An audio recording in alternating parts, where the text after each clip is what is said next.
You're listening to Nocturnal Nightmares.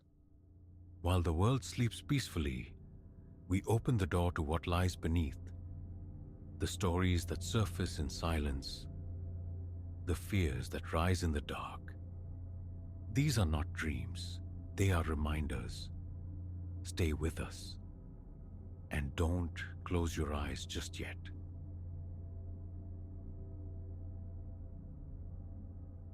A lattice of gouges scarred the walls, stark against the peeling ochre paint. In that instant, the decision to stop became a lead weight in my gut. Too late, though. The lock had clicked shut behind me, sealing me in with the encroaching dark. The night was already unfurling into a tapestry of dread. Miles had dissolved into a hypnotic blur, headlights slicing through an ink-black void that swallowed the highway whole. Then, a sputtering vacancy sign flickered into existence. The cypress shade motor in. A siren call to my leaden eyelids promised oblivion, however brief, before the endless road resumed. How I wish I'd sped past its deceptive glow. Pulling into the desolate lot felt like beaching a ship on a forgotten shore. Only a pair of skeletal pickups kept vigil beside my weary sedan. The office air hung thick, a stagnant cocktail of stale tobacco and chemical disinfectant. Behind the scarred Formica counter, a man whose face seemed carved from weathered driftwood, his eyes lost in the flickering blue light of a cathode ray relic, slid a key across the counter without glancing up. Room 7. "Checkout's noon," he mumbled, his attention already drifting back to the screen's hypnotic dance. Had I been less consumed by exhaustion, I might have registered the furtive dart of his eyes towards the door as I departed. The almost imperceptible tremor in the knuckles gripping the remote. But sleep's siren song deafened me to such dissonant notes. The gravel path to room 7 crunched like bones underfoot, the silence profound, save for the receding drone of the interstate. A film of palpable unease coated my skin as my hand hovered over the tarnished brass knob. Just road weariness, a trick of the tired mind, I told myself, pushing inward against a sudden, inexplicable resistance. Standard roadside purgatory greeted me.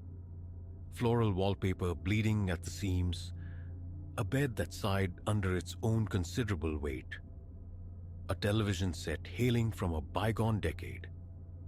But the walls, oh, the walls arrested me, demanded my attention.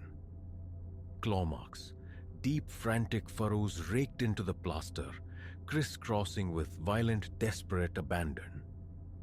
They climbed towards the water-stained ceiling like strangling vines, some ancient and smoothed by the passage of time, others horrifyingly fresh, peeling back the cheap paint like torn flesh. A visceral coldness seeped into my bones as I traced a particularly deep groove with a hesitant finger. What beast, what unimaginable desperation had wrought this? And why allow it to linger, unpainted, unmasked, like a monument to agony? My resolve hardened. Demand another room, flee this cursed place, reclaim the indifferent highway. My hand reached for the doorknob, the gateway back to normalcy. That's when I heard it. A faint scritch-scritch, disturbingly intimate, originating from somewhere inside the room. I froze, breath catching in my throat. Silence descended, thick and suffocating, then again louder this time, insistent, emanating unmistakably from behind the flimsy bathroom door. Every nerve shrieked retreat, yet some morbid, Undeniable gravity pulled me forward, step by reluctant step. Towards the bathroom, the scraping intensified, escalating into a manic rhythm now underscored by a low, wet growl that seemed to vibrate up through the floorboards, raising the fine hairs along my arms and neck. My fingers, trembling uncontrollably, brushed the cold, pitted metal of the knob. Instant silence. Utter, profound, pregnant silence. Heavier and somehow more terrifying than the preceding clamor. Time stretched, suspended on the edge of a scream. I stood rooted, hand hovering inches from the knob, trapped between primal terror and a morbid compulsion to know. A clumsy step backward, colliding hard with the unforgiving bed frame, sent a jolt through my paralysis. My gaze snagged on something half hidden beneath the cheap ruffled dust skirt. A book. Leather-bound, its cover distressed, scored with marks disturbingly, uncannily similar to the violated walls that imprisoned me. With unsteady hands, I drew it forth. Brittle, sepia pages whispered forgotten secrets under my touch, filled from edge to edge with looping frantic script, a testament to a mind unraveling. Fragments leaped out, searing themselves onto my consciousness. Shadows lengthen after midnight. Avoid reflective surfaces at all costs. The walls listen, they remember. The final entry, scrawled with a palpable, visceral dread that bled through the ink, resonated like a death knell. You found this book. It senses you now. A concussive wham from the bathroom shattered the suffocating quiet, making me drop the journal as if it had burned my fingers. The flimsy door buckled inward, protesting violently against its frame. Panic, cold and sharp, surged through me. I lunged for the main door, rattling the handle with frantic desperation. Immovable, locked tight. The assault on the bathroom door escalated into a frenzy. A brutal percussion of splintering wood and tortured, groaning hinges. The window, my only other hope, was painted shut, fused to its frame, mocking my frantic desperation. As I spun back towards the room's center, the tarnished mirror above the cheap dresser snared my gaze. For a sliver of a second, a warped silhouette flickered within its depths. Hunched, impossibly thin, alien, with twin embers burning malevolently where eyes should be. A blink, an involuntary gasp, and it vanished. Then, with a final explosive crack, the bathroom door imploded, spraying jagged splinters across the worn carpet. From the ruined threshold, something shambled forth. A nightmare, given form, an affront to sanity, before primal terror forced my eyelids shut like slammed doors. I scrambled into the farthest corner, pressing myself flat against the vibrating wall. I heard it. The wet, laborious breathing. The obscene click-clack of claws on threadbare carpet, drawing inexorably nearer. A charnel miasma filled the air. The stench of deep decay mixed with something fundamentally wrong. Something that scraped against the very fabric of reality. Eyes clenched tight, a silent scream trapped in my constricted throat. I listened as the scratching enveloped me, scoring the very air around my hiding place. A symphony of encroaching doom. And then, nothing. The scratching ceased. The breathing faded into the oppressive silence. Only the frantic drum of my own heart echoed in the sudden, inexplicable void. Hesitantly, muscles screaming protest, I peeled open my eyes, dreading what lay beyond my eyelids. The room was pristine, undisturbed. The bathroom door stood intact, its paint unblemished. The walls were smooth, flawless, devoid of any mark, any scar. A hallucination? Sheer exhaustion finally fracturing my mind? But no. The leather-bound journal lay sprawled on the carpet where I'd dropped it. A tangible anchor in a sea of disbelief. Trembling, I retrieved it, flipping it open with fumbling fingers. Every page stared back, utterly, impossibly blank. My escape is a fractured memory, a series of disjointed images. Stumbling numbly from the room, the car engine roaring to life like a startled beast, fleeing the cypress shade motor inn as if pursued by demons. I devoured miles, chasing the elusive dawn until the sun burned high and indifferent in the sky, and two state lines lay irrevocably behind me. Logic whispers it was a waking dream, a grotesque phantom conjured by fatigue and isolation. Yet, in the dead hours, when silence presses close and the world holds its breath, I hear it. A faint, insidious scritch-scritch, seeming to emanate from just beyond my own locked door. Sometimes, catching my reflection unawares in a darkened window pane or a polished surface, I see a phantom superimposed on my own face. Eyes that gleam with an unholy internal light. A rictus grin, revealing far too many needle-sharp teeth.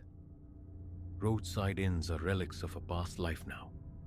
Places I navigate around on maps like treacherous reefs. Sleep is a luxury I can seldom afford. A surrender I dare not make. For I carry the certainty, cold and hard, in the marrow of my bones, that the presence from room 7 wasn't confined to those cursed walls. It waits, it watches, it remembers. One day, I know, the telltale gouges will bloom on my own walls, insidious blossoms of terror.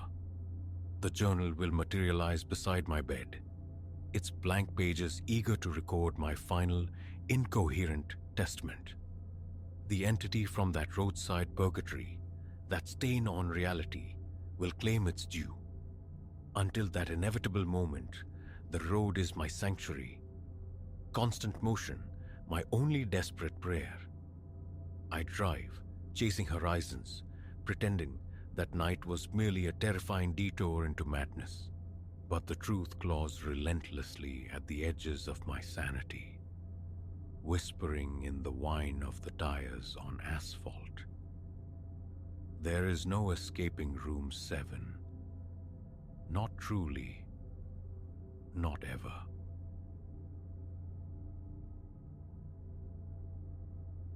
The key turns stiffly in the lock of my city workshop.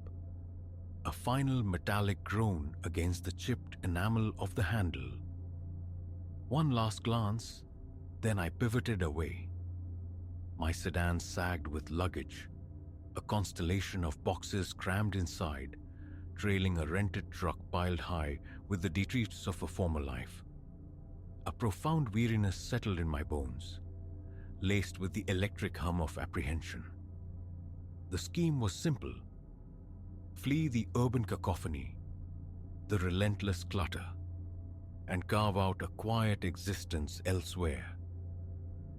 A chance to begin anew. A month prior, serendipity or perhaps desperation led me to an advertisement. A derelict warehouse slumbering in some forgotten village, miles from any significant artery of transit.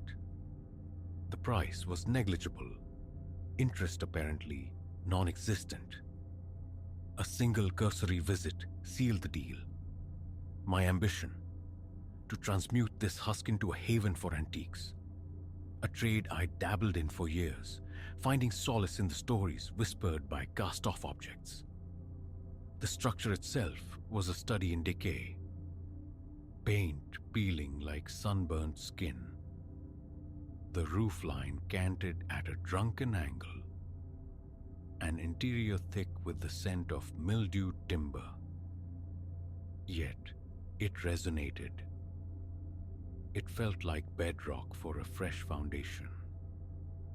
Arrival day unfolded under a sky the color of bleached linen. The village drowsed. Its main thoroughfare, narrow and hushed, seemed suspended in time. Figures occupied benches.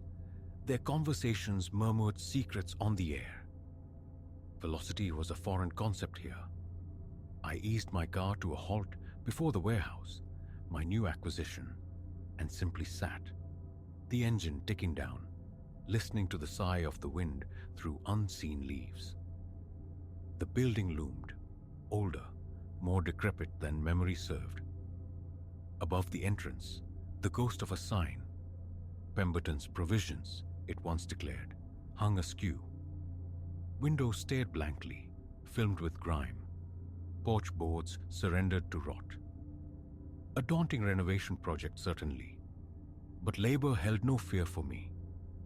Structural integrity, however, the potential for my savings to vanish into a collapsing ruin, that was a chilling prospect.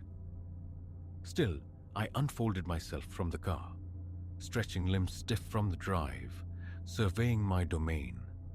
Across the lane, a neighbor offered a laconic wave.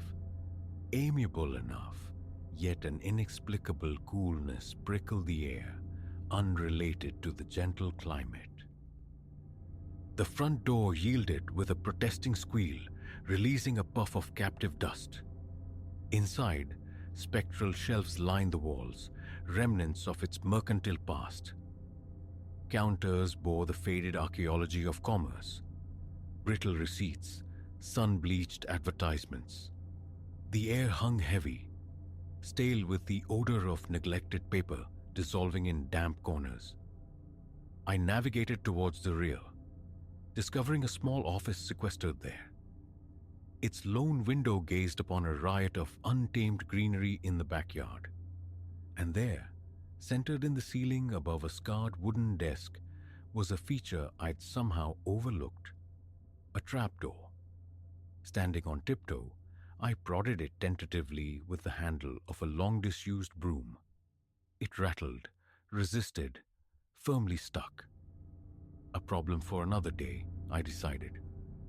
The remainder of the afternoon dissolved into the rhythm of unloading, establishing a Spartan living quarters in one corner. A cot, a folding table, a beachhead against the encroaching emptiness. Soreness seeped deep into my muscles. The day was done. Sleep, cotted on the narrow cot, proved elusive. The warehouse wrapped me in an unfamiliar silence, profound after the city's ceaseless hum. No traffic whispered past. Initially welcome, the quiet soon became a canvas for the building's own subtle orchestra. The creak of settling timbers, the infinitesimal pops of cooling materials. Then, near midnight, a new sound intruded. A soft, dragging cadence from directly overhead. It conjured images of hesitant footfalls on dusty planks, punctuated by an odd, limpic rhythm. Back and forth it paced, paused, then emitted something akin to a stifled growl. My heart commenced a frantic drumming against my ribs. A knot tightened low in my gut. Rationality insisted on raccoons, nesting vermin. Yet the sound possessed a deliberate, heavy quality, utterly unlike the scuttling of small creatures. I lay rigid in the darkness, clutching the thin blanket, my breath catching in my throat. Minutes stretched taut. Then the sounds ebbed away. Sleep remained distant. My throat parched, brow slick with a cold sweat. Eventually, exhaustion claimed me. Morning light brought fragile denial. Surely, I dreamt the worst of it. Pulling on sturdy boots, resolve hardened. The trapdoor demanded investigation. Lacking a ladder, I improvised, stacking weathered crates into a precarious platform. Pushing upwards, the panel shifted but snagged, held fast from above. A crowbar provided the necessary persuasion. Several forceful thrusts, a splintering crack, and the door groaned open. I angled my flashlight beam into the gloom, then hauled myself through the opening. The attic was a cramped, low-angled space beneath the pitched roof, a web of rafters overhead thick with dust and cobwebs. My weight made the floorboards groan in protest. Dust motes danced in the single weak shaft of light filtering through a grimy window at the far end. Crates and skeletal trunks littered the space. Then the smell hit me, a foul, gag-inducing miasma reminiscent of spoiled meat. Clamping a hand over my nose, I fought back nausea. A few paces in, my gaze fell upon the wall. Deep, uneven scratch marks gouged into the wood, as if something possessed of formidable claws had desperately tried to tear its way through. A cold fist clenched around my chest. I swept the flashlight beam across the scarred surface. Several long, parallel lacerations, brutal and deliberate. Nothing in my experience of dilapidated buildings resembled this. Near this ravaged section, the stench intensified. I recoiled, a shudder tracing its icy path down my spine. My breath hitched. Scanning the rest of the cramped space, I spotted more gouges near the opposite corner. A sudden rattle from behind a stack of crates froze me mid-motion. Flashlight gripped like a cudgel. I scanned the shadows. Nothing stirred. Only the frantic thumping of my own pulse echoed in the confined space. A muttered curse escaped my lips. I remained statue still, listening intently. Silence returned. Turning, I retreated hastily to the opening, scrambled down, and slammed the trapdoor shut. I stood there for a long moment, hands trembling uncontrollably. Ghosts, monsters, such concepts had always belonged to fiction. Yet, something resided up there. A large animal, perhaps? A diseased raccoon? A feral dog, trapped and desperate? The putrid smell spoke of decay, of something rotting. An animal control service seemed the logical next step, but the village directory offered no such listing. Inquiries later that day yielded only shrugs from the locals. One suggested Silas Croft, a handyman known to occasionally handle pest problems. I jotted his number into my notebook, a flimsy shield against rising unease. That afternoon, I forced myself to work, clearing the cavernous front room. Dust rose in clouds as I wrestled heavy shelves, discarded generations of rubbish, began arranging a preliminary display of my antique wares. Distraction was the goal, yet my eyes kept straying towards the office, towards the ceiling, a jolt of dread accompanying each glance. In a moment of absurd caution, I wedged a sturdy chair against the office door, angling it beneath the trapdoor handle.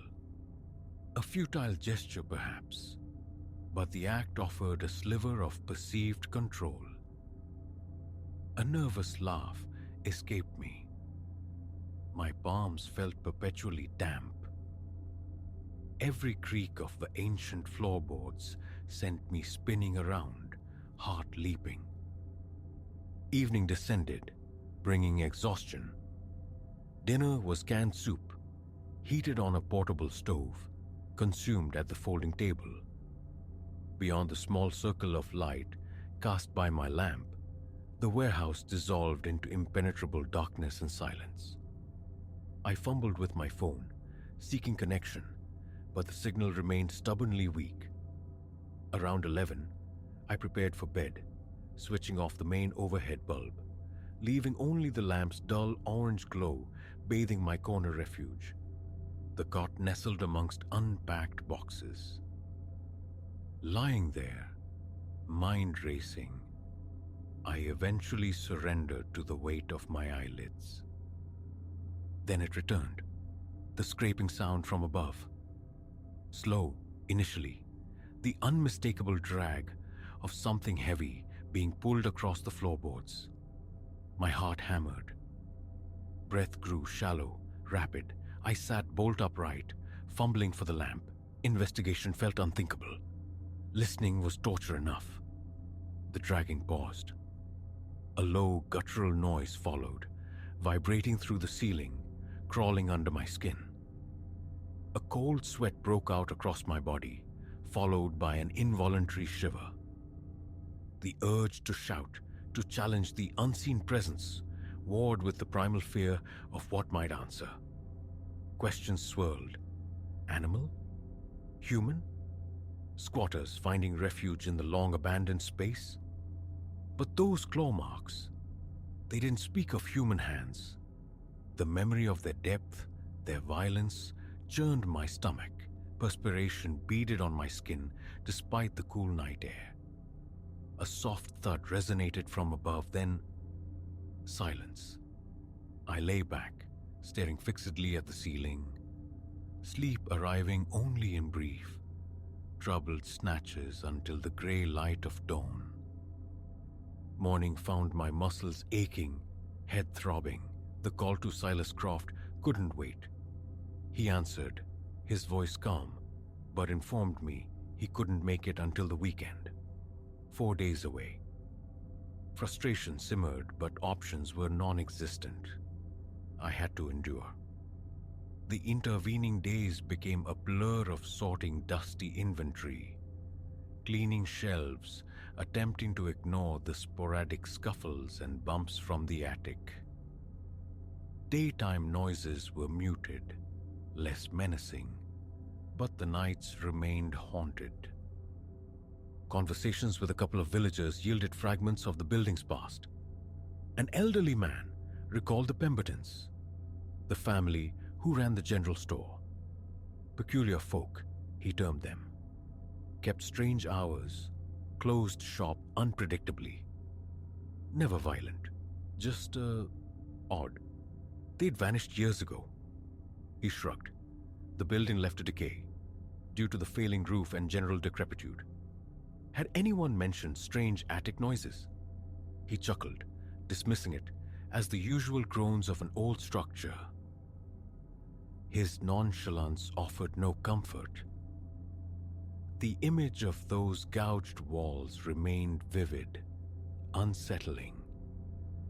On the third night, I deployed a new strategy. A small tape recorder placed near the office door, hoping to capture tangible evidence. My flashlight lay ready on the table. Midnight arrived, and with it the dragging sound, my chest constricted, breath quickening.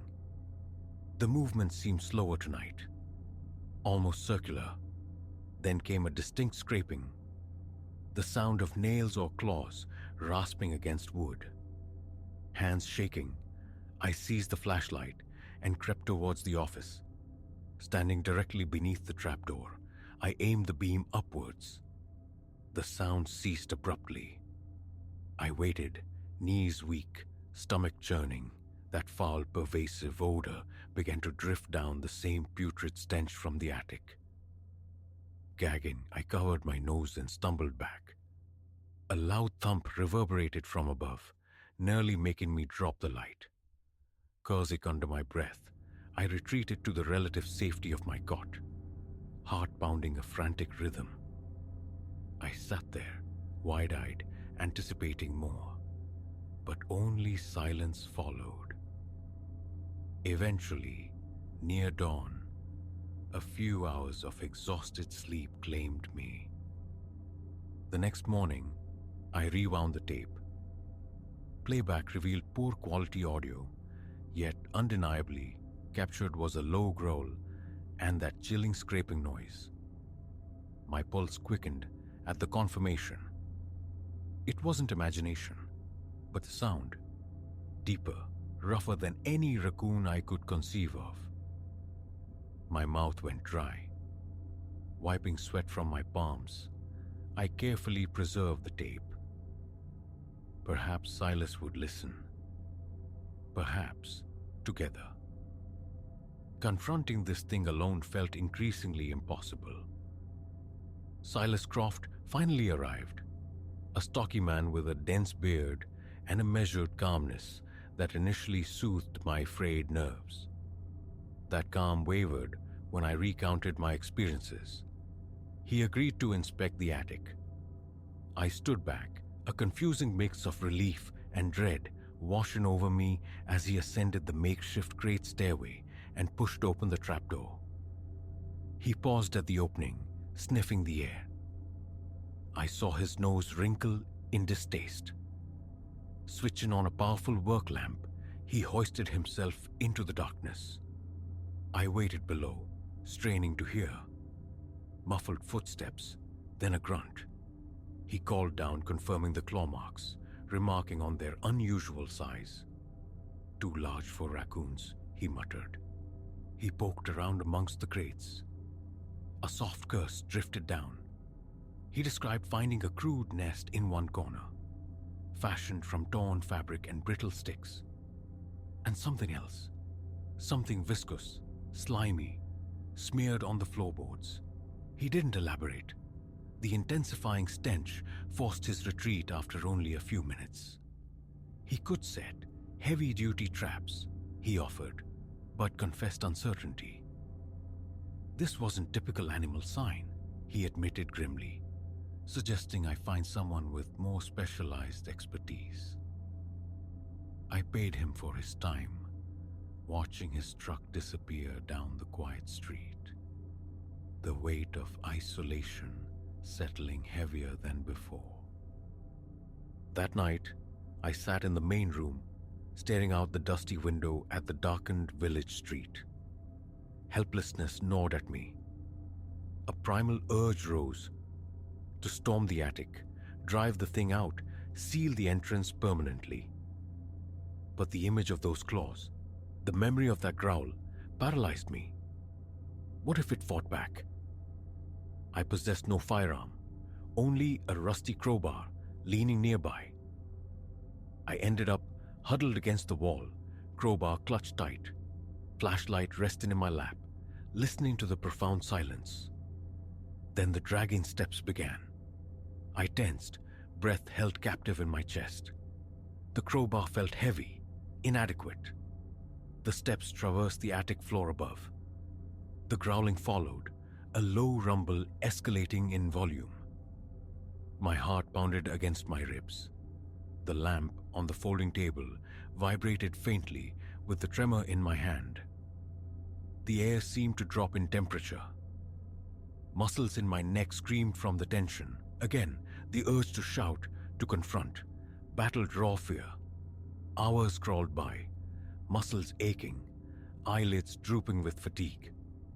Around 4 a.m, the noises ceased. My shirt clung, soaked in sweat. A bitter taste coated my tongue. I crawled onto the cot and collapsed, adrift in a sea of exhaustion and stress. Waking near noon, I forced down some dry cereal, mind grappling for a plan. Boarding up the trapdoor seemed logical, but the violence etched into the attic walls suggested mere wood would be no deterrent. Pacing the vast, empty space of the warehouse, my nerves felt thin, ready to snap. I stared at the silent phone. Who could I call? Who would believe a story about some unidentifiable creature dwelling in an attic? They'd repeat the mantra, animal. But animals didn't exude that charnel house stench. Animals didn't move with that deliberate, dragging gait. Weeks have bled together now. The antique shop remains a skeletal dream, unopened. Setting up my business feels impossible. Every waking moment is overshadowed by the night, by bracing for the inevitable return of the steps, the growls. Silas Croft's hesitant confirmation solidified my conviction. This is no ordinary animal lurking above. How to expel it?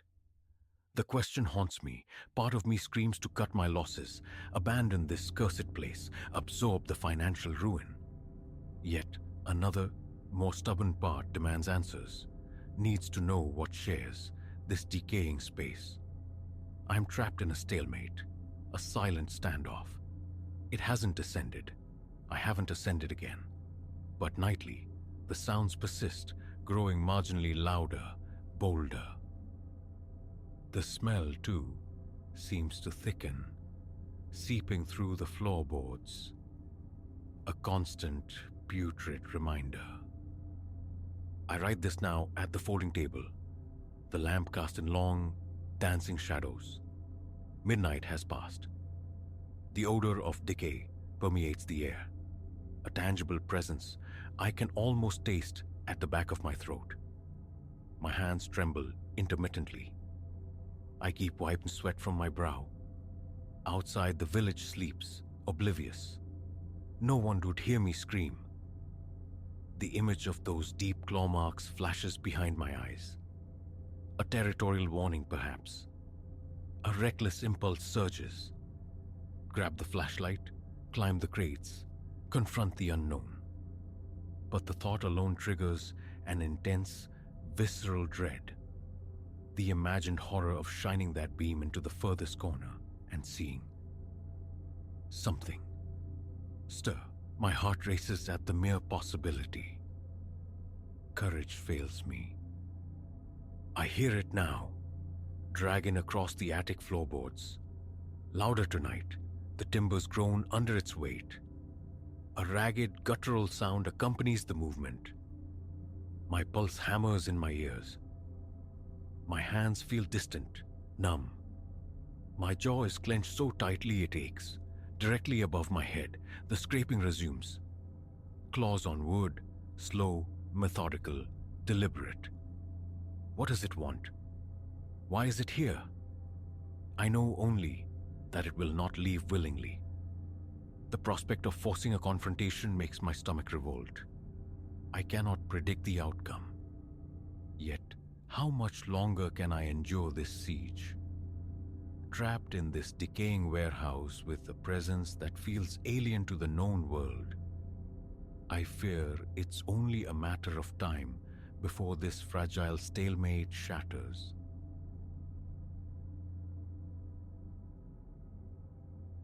Midday light, sharp as shattered glass, sliced through the window when I wrestled the looking glass into the living room corner. I recall the hour precisely. The aftermath of rearranging furniture, leaving motes dancing in the stark illumination. The mirror itself was an artifact, weary with age.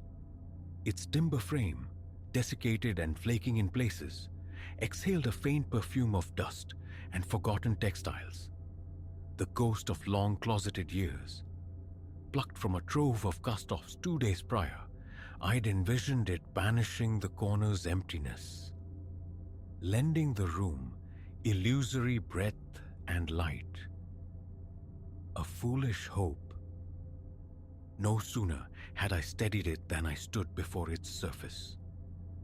My likeness regarded me from within the familiar confines. The worn settee, the low table, the patterned rug, the passage door yawning toward the hall. A faithful rendering, it seemed, until dissonance hummed beneath the surface. I studied my own countenance, coaxed my lips into a smile. A simple test, the expectation was reciprocity. Instead, the face trapped in the silvered depths remained taut, its gravity absolute. The eyes refused the crinkling mirth of my own. They stayed wide, unnervingly placid. A peculiar pressure bloomed in my chest. My smile died. I held my breath, waiting. Staring again, expression carefully neutralized, I watched as the reflection's mouth, quite independently, curved upward. A slow, measured smile offered back to my blankness. An eyebrow arched on my face. The image remained static. My jaw tightened. Its counterpart stayed slack. A tension crawled up my spine, locking my arms stiffly at my sides. I attempted another expression, a fleeting asymmetric work of the lips. Nothing stirred in the glass. A step drew me closer. The figure in the mirror held its ground, unmoving, as if anchored to a previous instant. A captured moment, refusing to yield to the present. Leaning forward until my breath misted the surface inches away, I saw the fine web of scratches marring the old glass. My gaze flickered, seeking its eyes. They met mine directly, unwavering. Then, a tremor, infinitesimal, disturbed the reflection's eyelid. I blinked. It did not. My stomach coiled. Logic offered no quarter for a reflection's mutiny. Tentatively, I extended a hand, the tip of my index finger brushing the cool, impassive plane of the glass. My mirrored self performed the gesture in perfect synchrony, fingertips meeting precisely, a mimicry bordering on mockery.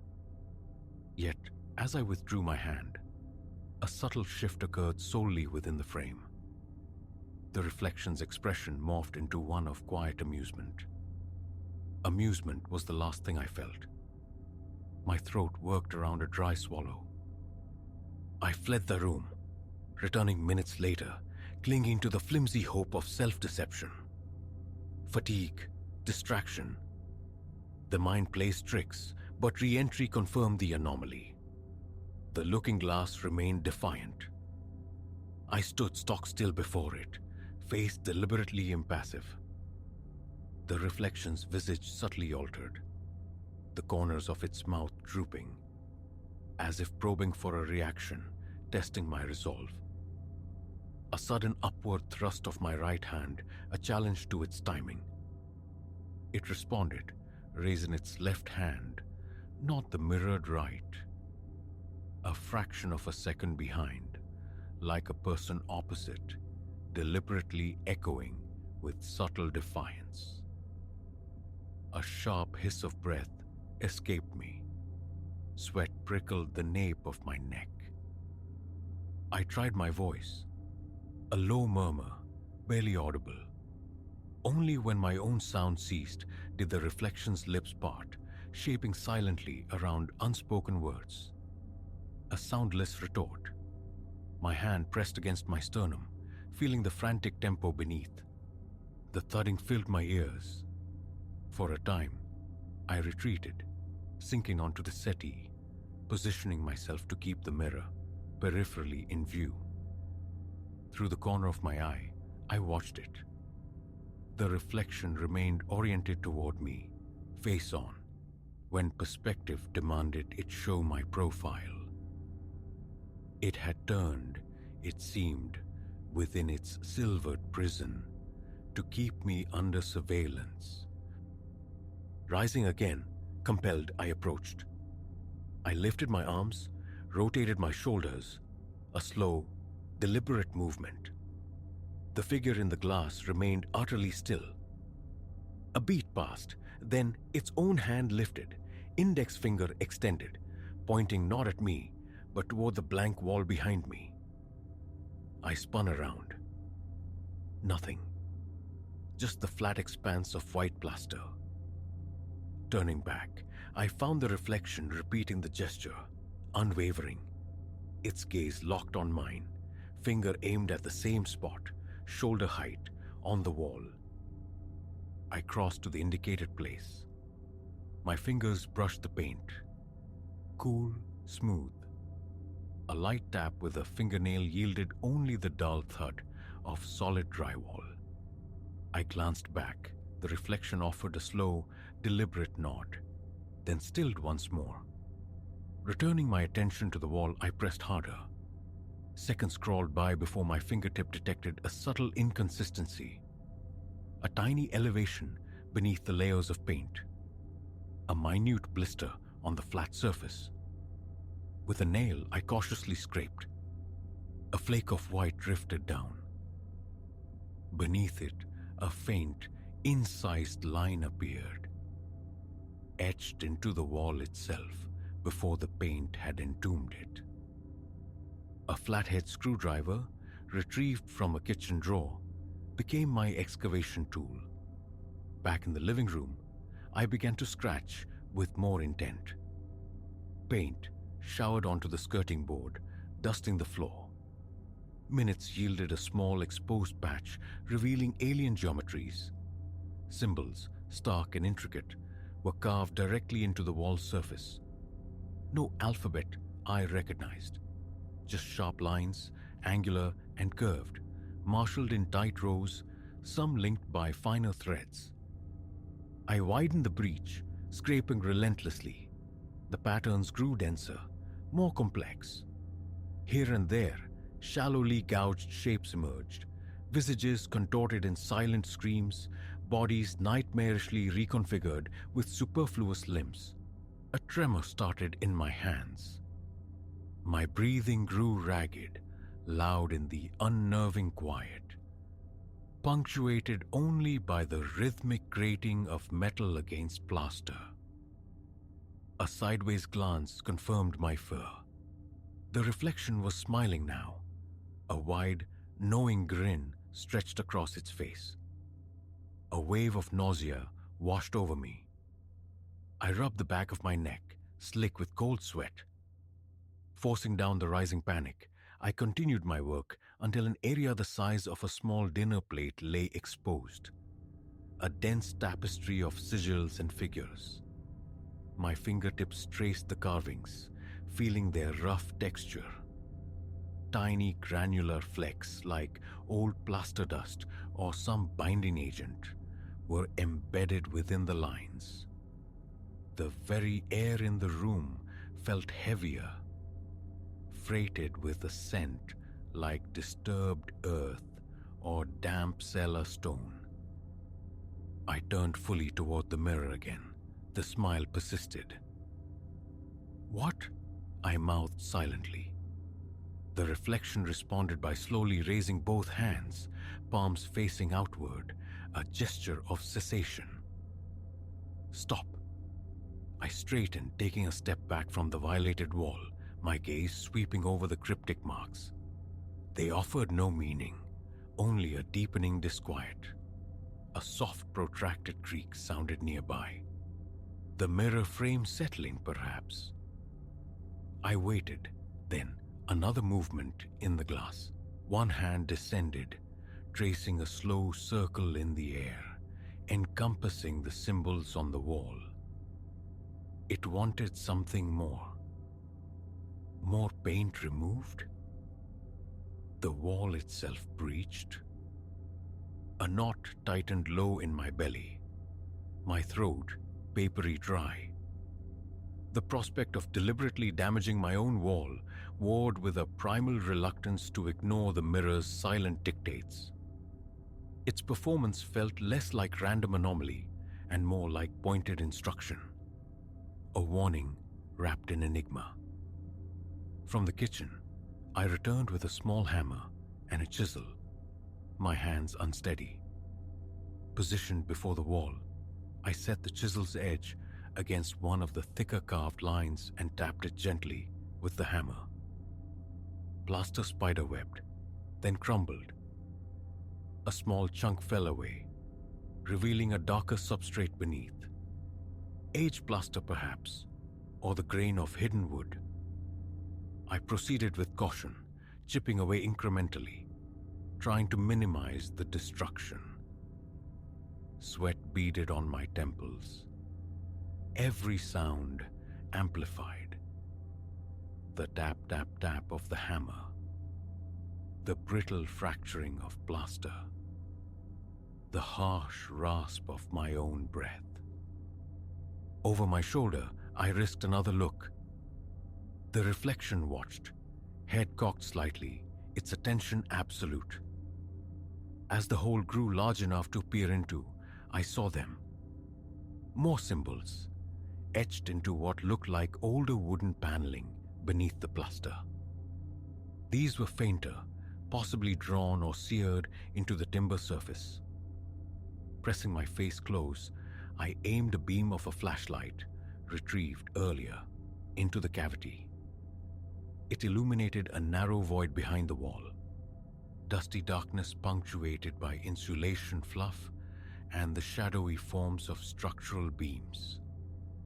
And there, scratched into the grain of one thick beam, resided another cluster of those disturbing sigils, smaller, more eroded by time.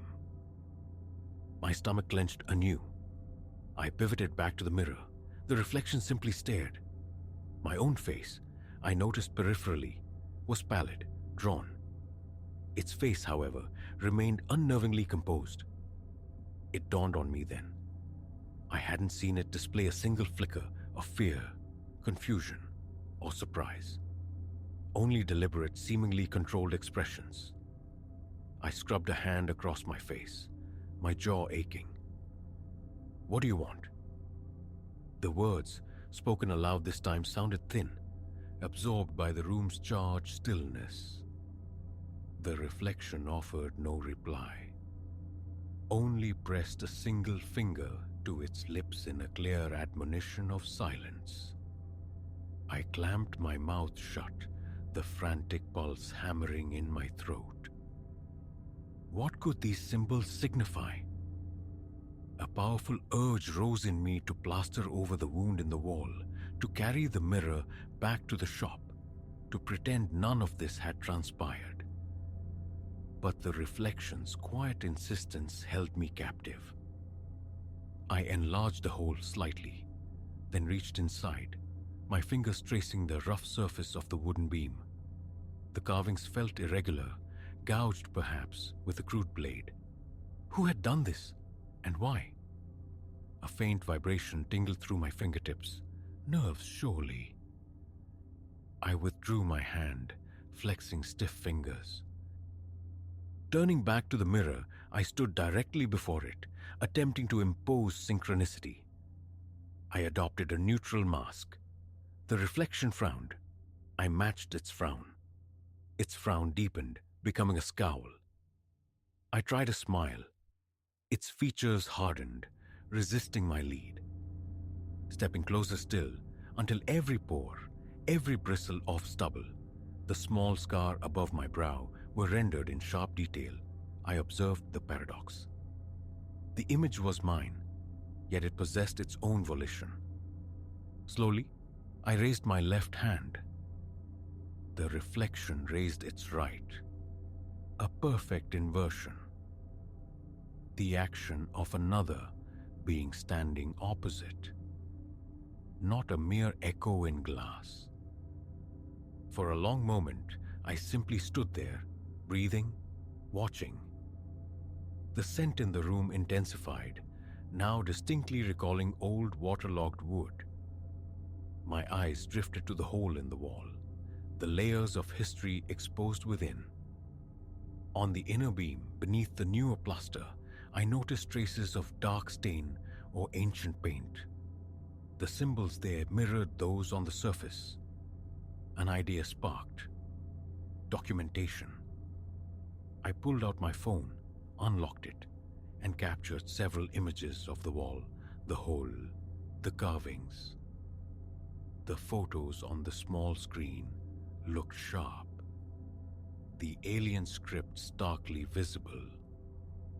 Angular slashes, unsettling curves, patterns defying interpretation.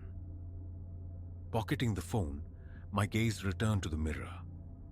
The reflection held its hand out, palm upward, fingers slightly curled, an offering or a request. I hadn't the faintest idea what it signified. The thought of removing the mirror surfaced again.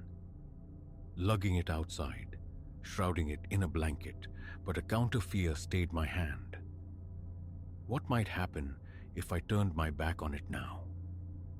Hesitantly, I reached for the frame. The wood felt coarse, brittle under my touch. I tried tilting the heavy glass slightly, peering behind it for some mechanism, some trickery. Nothing but wall and shadow.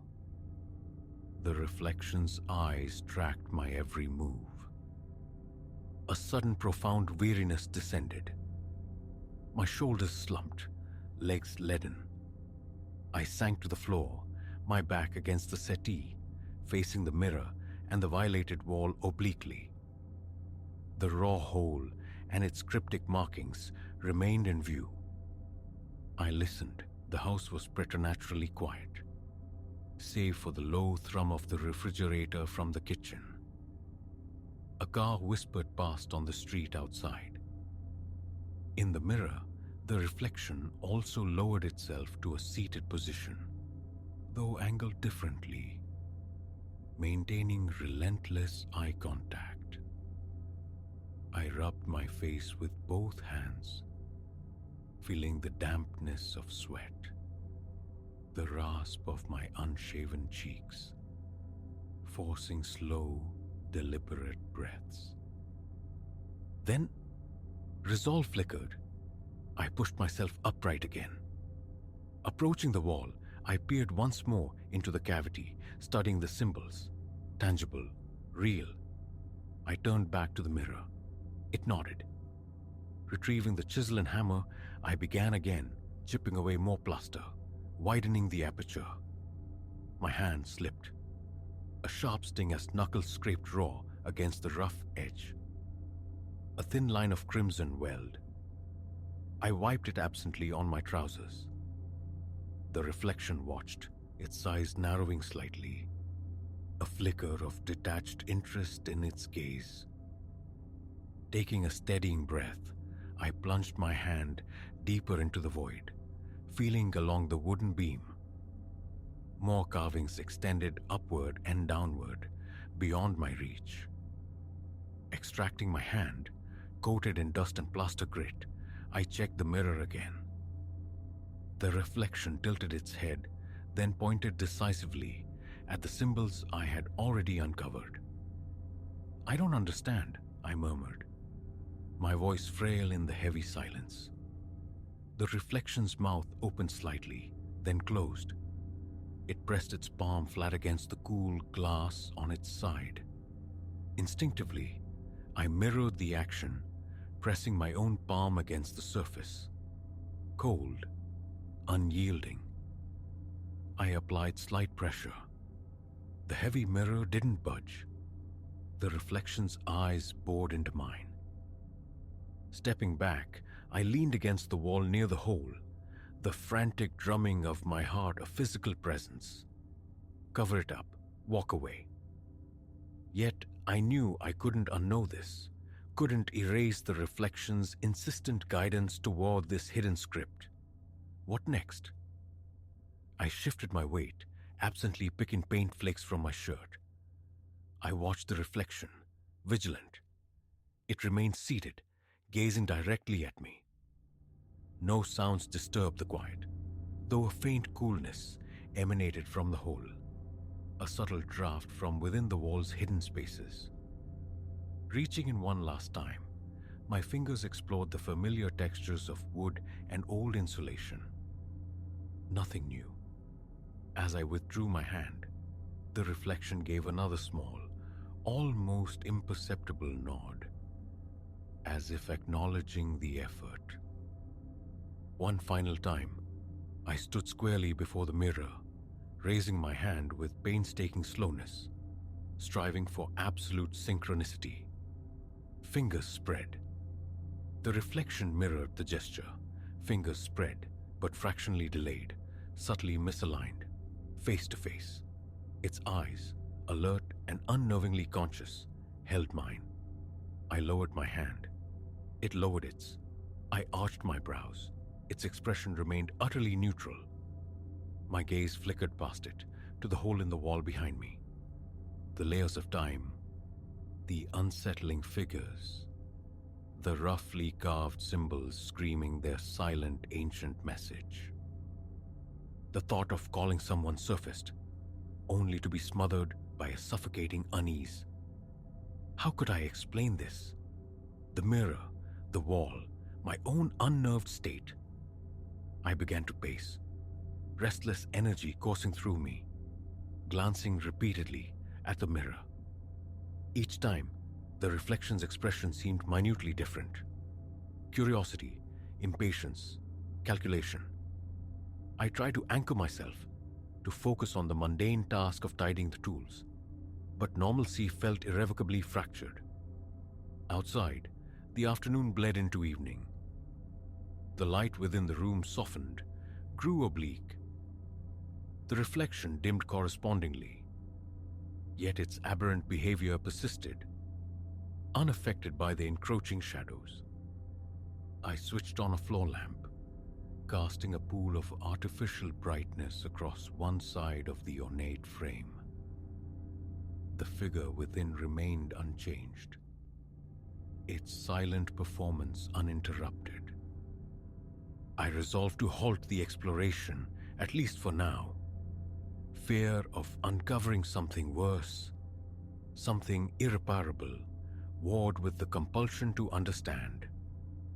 So I simply stood there, caught in the triangle between the enigmatic mirror, its sentient reflection, and the cryptic violation in my wall, suspended in a state of profound uncertainty. The question why, echoing unanswered in the heavy, watchful silence of the room.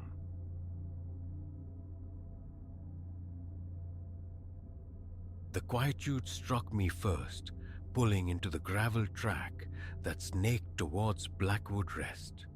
Not a peaceful quiet, but a heavy, watchful stillness that seemed to condense the air the moment my car door sighed open. The building squatted at the lane's terminus, some 40 kilometers adrift from the city's hum, chosen precisely for its promised seclusion.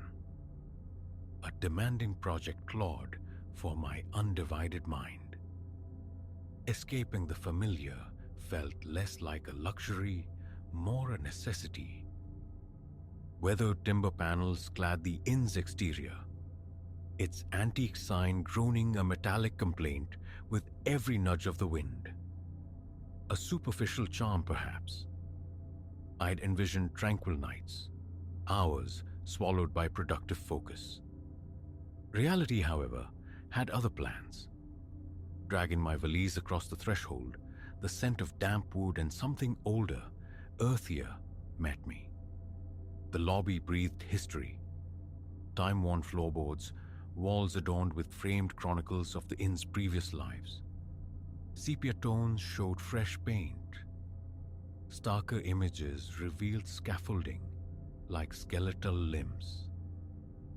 One captured a forgotten proprietor before a newly annexed wing, pride etched on his face.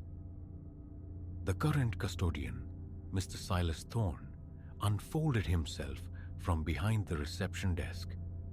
A tall, lean man whose eyes carried the weight of sleepless nights. He processed my particulars, slid a brass key across the worn counter, and remarked, almost too casually, on the inn's many transformations, its carousel of owners. A chuckle accompanied the trivia, dry as dead leaves, but his gaze kept flicking towards the corridor's shadowed mouth. A distinct impression formed. Some truths were being deliberately kept under lock and key. That corridor exhaled mustiness, stale fabrics, and the ghost of floor polish. Mine was the second door on the left. It protested with a high-pitched squeal as I pushed it open. Austerity defined the space. A solitary bed, a modest table flanked by a single chair, a narrow wardrobe. Paint flaked from the walls like sunburnt skin. The floorboards uttered low moans beneath my feet as I crossed to deposit my bag. Everything felt aged yet functional. The bathroom, a cramped afterthought, housed a basic basin, a diminutive shower stall, and a toilet seemingly weary from decades of service. would suffice. Perching on the bed's edge, I felt the springs resist with tired reluctance. Not comfort, but adequate for a temporary stay. Laptop and notebooks emerged, work beckoning immediately. The Wi-Fi signal proved anemic, necessitating the Ethernet cable I'd presciently packed. Settling into the stiff wooden chair, my thoughts wrestled with data streams and chart designs. I consciously ignored the faint, stale odor drifting from the hall, the indistinct scuffles suggesting distant movement. An hour melted away before neck ache demanded reprieve. I rose to explore the inn's arteries. Down the passage, floorboards shifted underfoot, each step eliciting a profound groan. Aged landscape paintings hung askew in cheap frames. One tilted drunkenly, an invitation to straighten I declined. Beyond the lobby, I discovered the kitchen, where a young woman, Anya, stood wiping the counter, clad in a simple polo and jeans. Her smile was swift, practiced. Did I require anything? Dinner options, I inquired. A basic meal served around 7, she offered. When I broached the inn's past, her eyes darted away, a subtle evasion. Shrugging it off, I assured her I'd return later. Come evening, the dining area held 3 small timber tables. A pair of other guests ate in silence, heads bowed, gazes fixed on their plates. The meal, rice, beans, roasted chicken, was palatable, yet the room itself felt denser, the air heavier. Outside, the wind-gathered voice, the old sign swinging, its clang, a faint, rhythmic percussion. Plate cleared, I deposited it in a designated bin. Returning towards my room, the temperature plummeted. Goose flesh pebbled my arms. Just the night air settling, I reasoned. The corridors swam in dim light, doorways mere suggestions in the gloom. Inside my room, the lock clicked with satisfying finality. I jiggled the knob, testing its hold. Then a sound from the hallway. Footsteps, distinct on the aged wood. Silence descended within me as I strained to listen.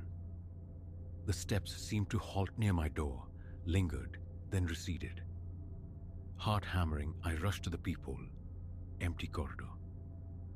Perhaps another guest, perhaps Thorn making rounds. An explanation readily supplied, though unconvincing even to myself. Setting my phone alarm, I surrendered to the bed, the springs voicing their usual complaint. Sleep shattered hours later to the sound of rushing water from the bathroom. Pushing upright, rubbing sleep grit from my eyes, I flicked on the bedside lamp. The gush was undeniable. Barefoot across the chill floorboards, I entered the small bathroom. The basin tap was fully open, water churning violently around the drain, splashing the porcelain. I stood frozen, searching my memory. Had I? No, certain I hadn't touched it since brushing my teeth. I twisted the handle shut, pulse frantic, stomach clenched. Fatigue, I told myself fiercely. Simple forgetfulness.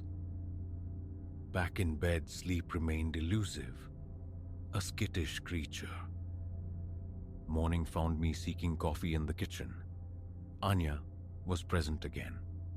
Sleep well? She asked, a touch too brightly. I recounted the faucet incident.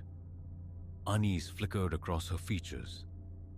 It does that sometimes, she admitted, then lowered her voice. Cups, glasses, they had a tendency to end up shattered, inexplicably. She'd once secured the kitchen perfectly, only to discover shards littering the counters at dawn. Did Thorn know? A nod, but her expression conveyed his profound dislike for such topics. I accepted the coffee, retreating to a table, hands needing the warmth to steady themselves. The day passed largely within my room's confines, typing, reading, wrestling with the intermittent connection for calls. Sporadic noises punctuated the quiet. Slow, deliberate footfalls in the corridor. Once, I flung the door open to an empty, unnervingly still hallway, the very air seeming stagnant. Around midday, needing a break, I wandered towards the lobby. Through the window, a figure moved in the garden. An older man, stooped, wearing a floppy hat and overalls, absorbed in tending the plants. A gardener, I presumed, perhaps a part-timer, maintaining the neglected grounds. Later, near dinner, I mentioned him to Anya. Confusion clouded her face. "We don't have an older gardener," she stated plainly.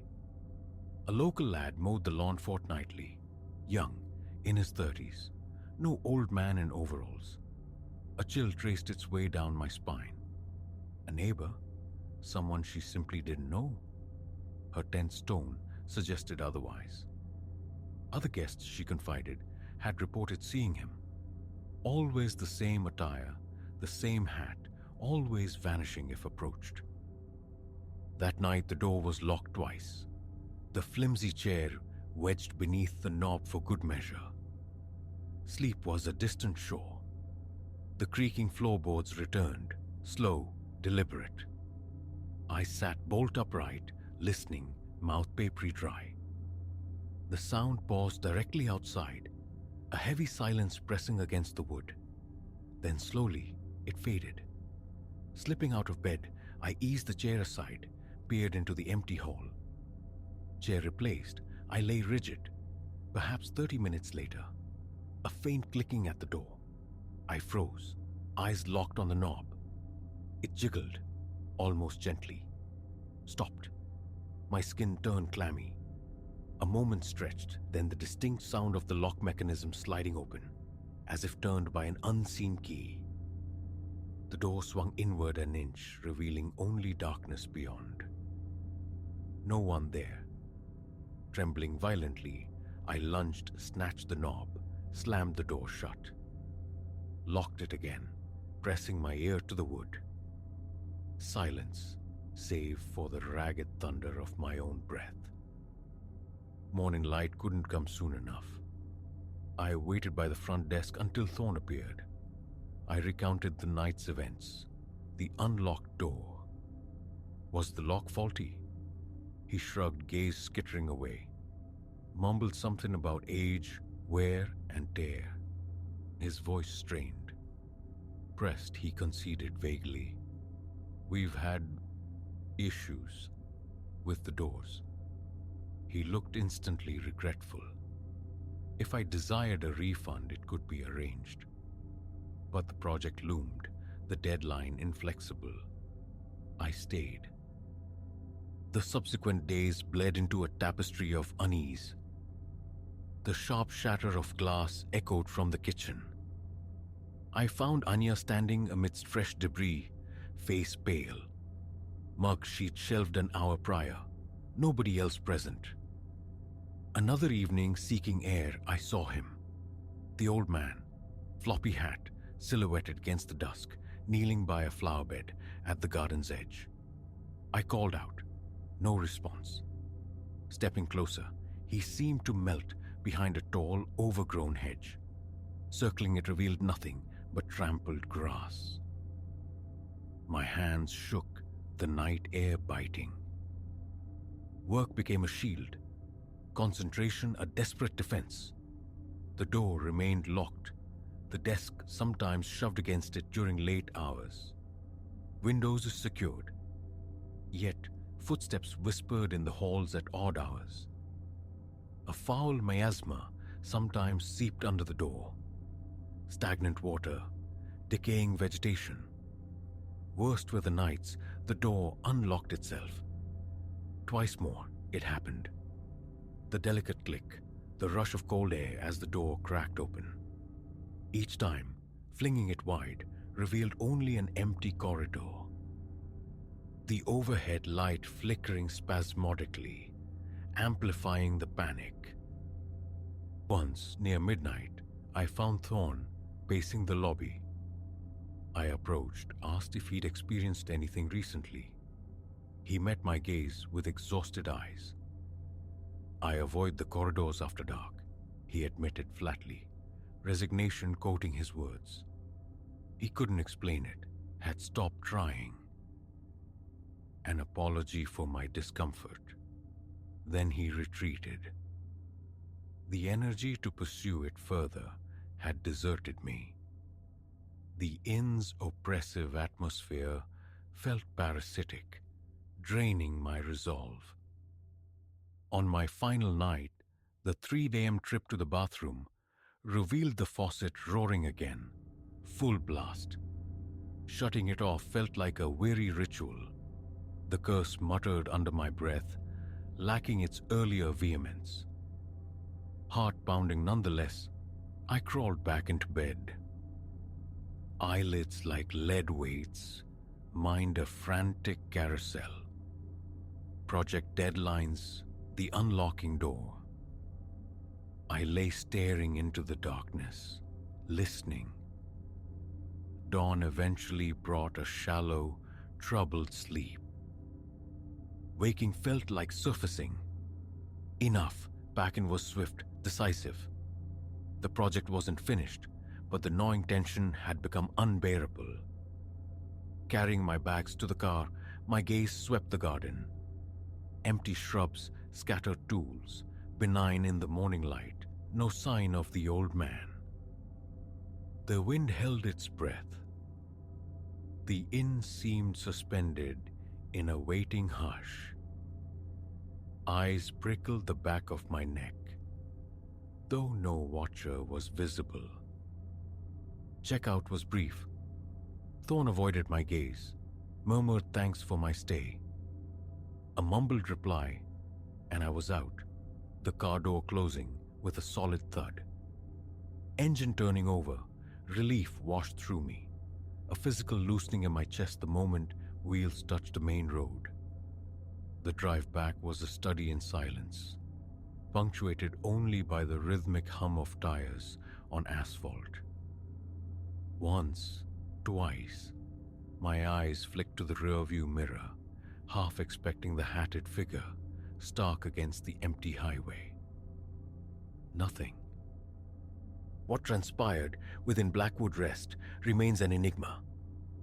No explanations were offered, none truly sought by the end.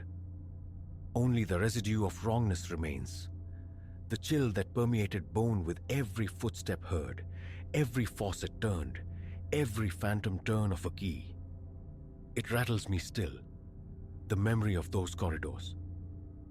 Who or what lingered there in the oppressive quiet, I cannot say.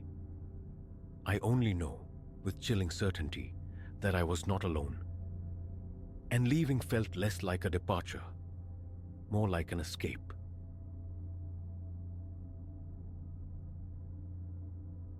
The silence struck first, absolute and profound. Not the quiet hush of deep woods, but a void, a vacuum where birdsong feared to tread, and the breeze died before it could whisper through the leaves.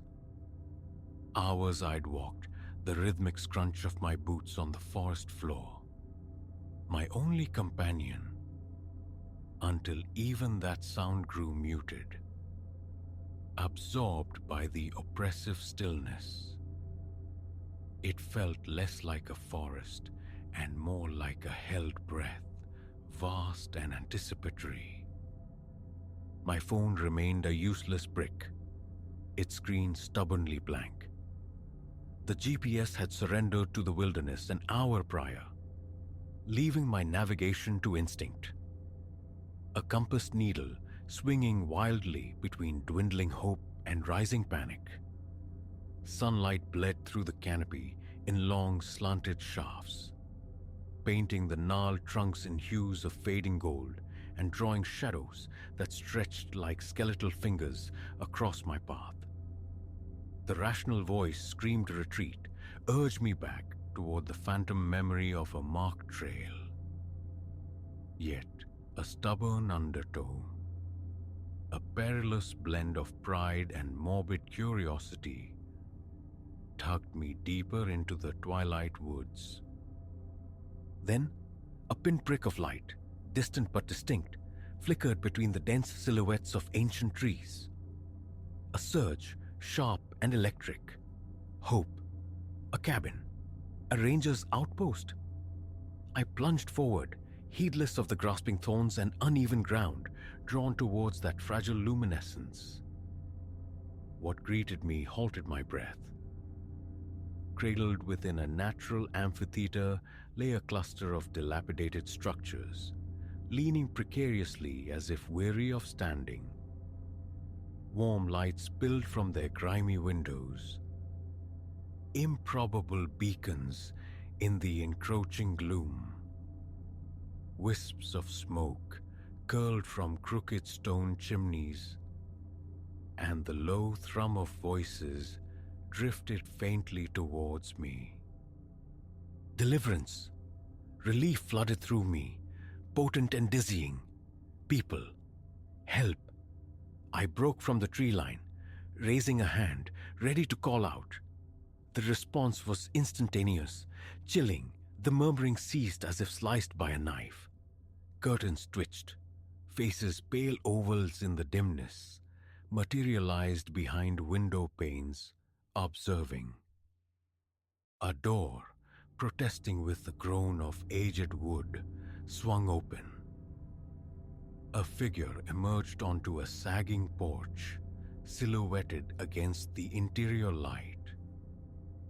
His face, when he stepped into the clearing's fading glow, was a map of harsh lines and deeper suspicion.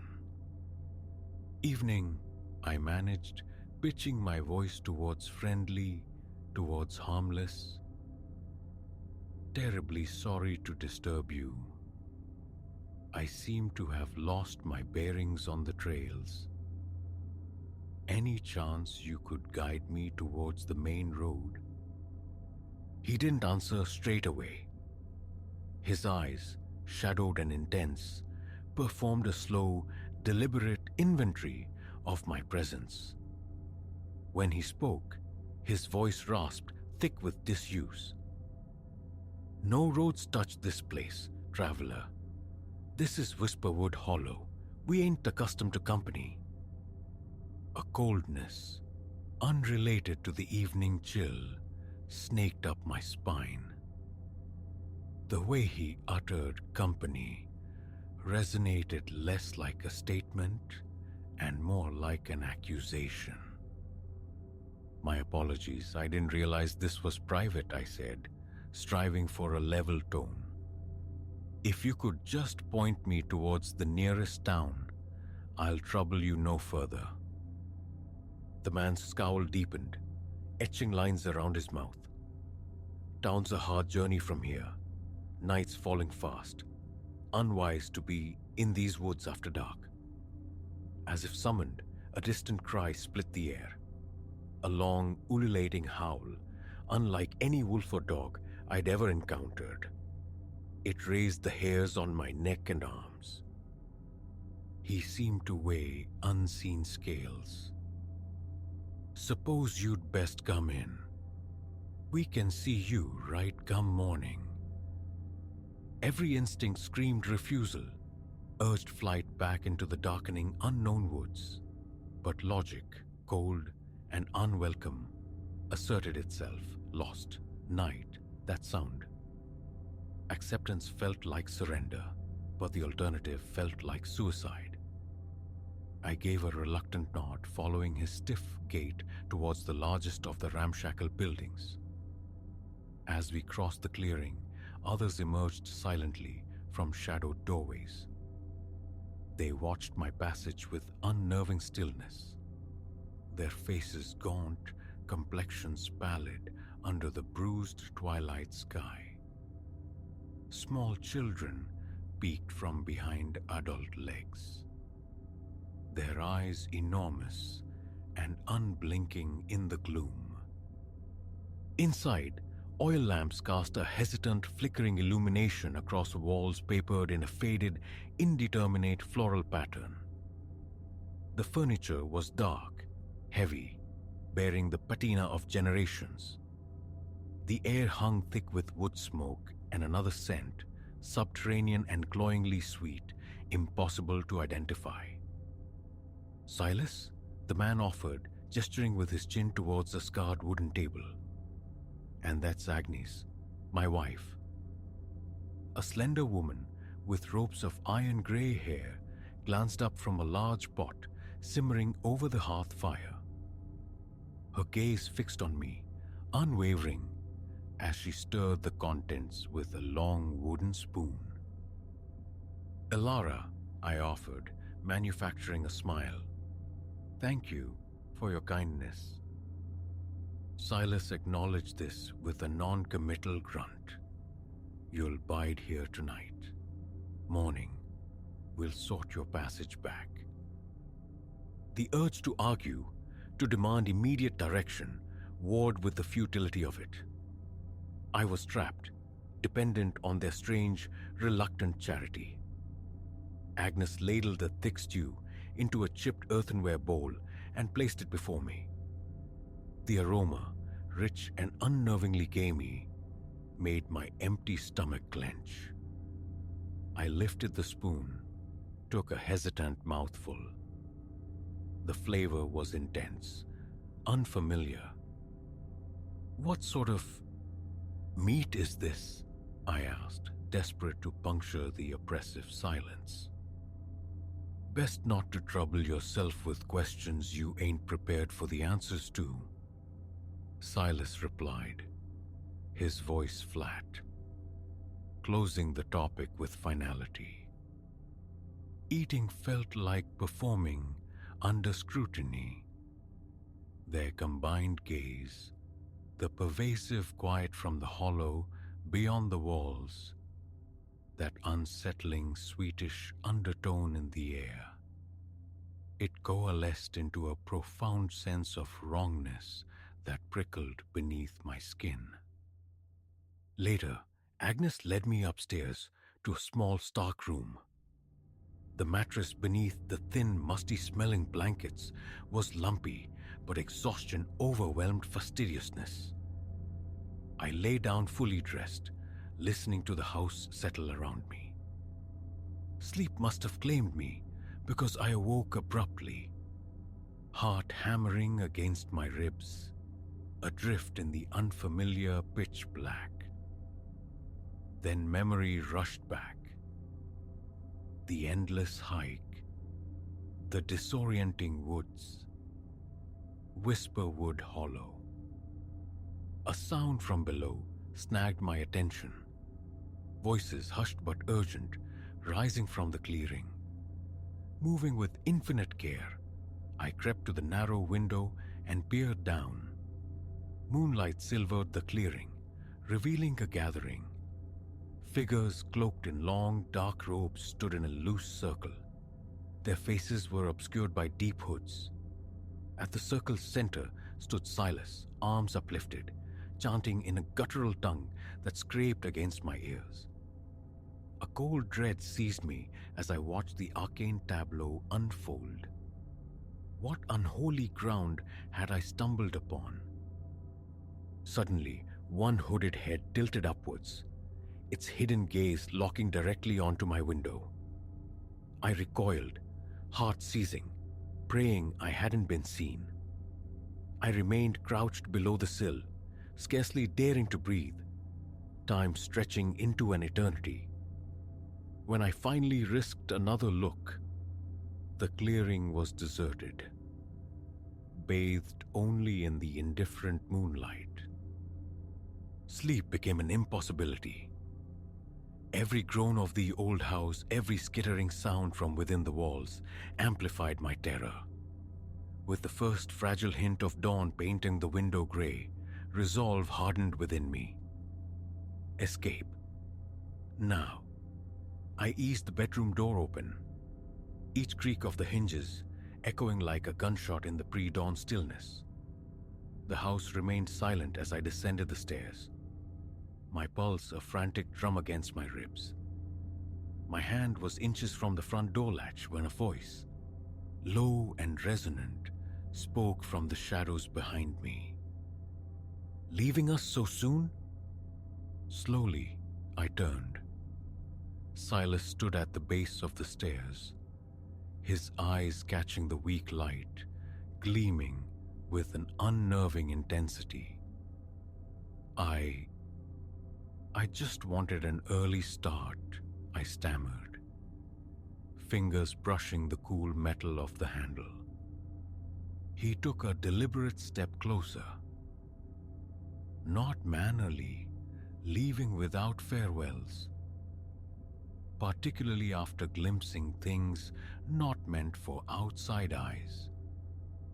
Ice water flooded my veins. "I didn't see anything," I lied, my voice trembling betrayingly. "Please, I just want to find my way home." He shook his head, a slow, deliberate motion that spoke of finality. "Afraid that's not feasible now. You see, Whisperwood Hollow has traditions regarding those who pry into our ways." I didn't wait for elaboration. I wrenched the door open and bolted, feet pounding the packed earth as I sprinted towards the sanctuary of the trees. Shouts erupted behind me, the unmistakable sounds of pursuit. Blindly, I crashed through the undergrowth, branches lashing my face, unseen roots conspiring to trip me. That terrible, ululating cry from the night before echoed through the woods. Closer now, imbued with a predatory hunger that turned my blood to ice. How long I ran, I couldn't say. My lungs burned, my legs screamed protest, but primal fear was a relentless master. The sounds of pursuit eventually faded, yet I didn't dare slow my pace. A deeper certainty persisted, that something still stalked me, something ancient and patient that didn't need to run to claim its quarry. Just as exhaustion threatened to consume me entirely, I burst from the dense woods onto the improbable, blessed solidity of a paved road. Headlights approached. I threw myself into their path, waving my arms like a madwoman. The car, an old sedan, screeched to a halt. An elderly couple stared out, their faces etched with concern. "Good heavens, child, are you all right?" the woman asked, her eyes wide as she took in my disheveled state. I risked a glance back towards the forest's edge. Nothing moved, yet I felt unseen eyes fixed upon me from the shadowed depths between the trees. "Please," I choked out, the words ragged. "I need help. A ride to the nearest town anywhere." After only a flicker of hesitation, they unlocked the back door, and I tumbled inside. As the car pulled away, my gaze remained locked on the receding tree line, half expecting to see dark-robed figures step out from the sylvan gloom, but there was only the silent, impassive forest guarding its secrets. I never filed a report. What could I say that wouldn't sound like delusion? Sometimes, though, in the dead quiet of the night, I hear that strange, desolate howl carried on the wind of dreams. I wake then, drenched in cold sweat, profoundly grateful for the mundane symphony of city life. But the knowledge remains, a cold certainty deep within. Somewhere out there, nestled in woods, untouched by roads, Whisperwood Hollow endures. And I pray no other soul, lost and wandering, ever discovers its shadowed welcome.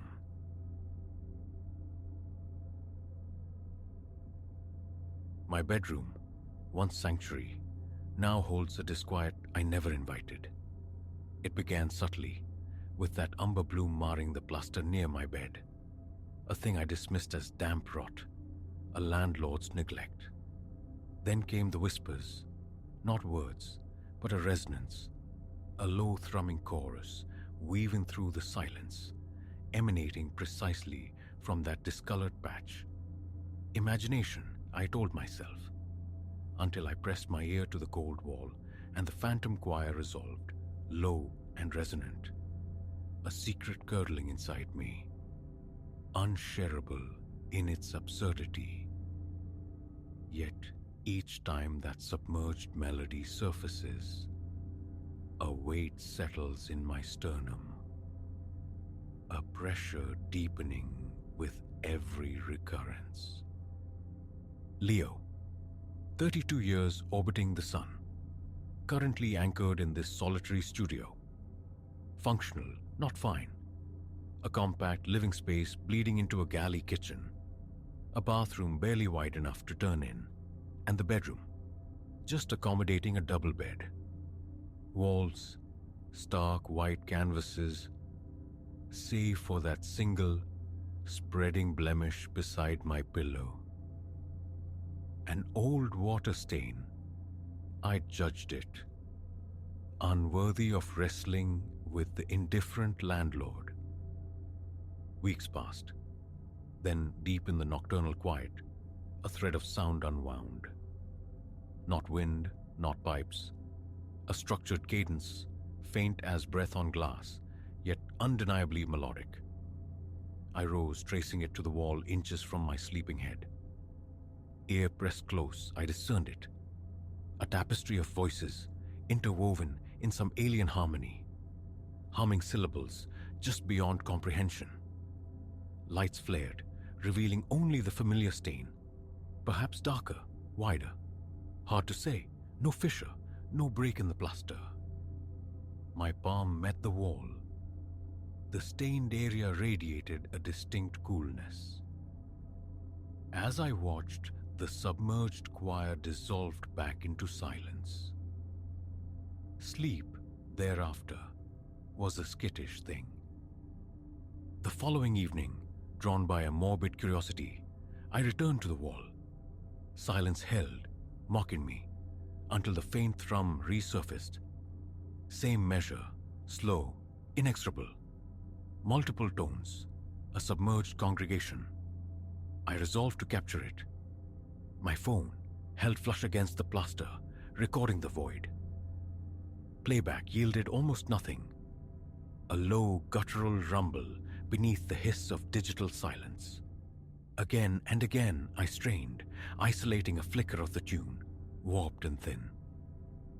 Through headphones cranked high, the layered voices emerged, distant, spectral, hollowed out. A sharp knot formed between my shoulder blades. That recording felt wrong, tainted. Days bled into routine.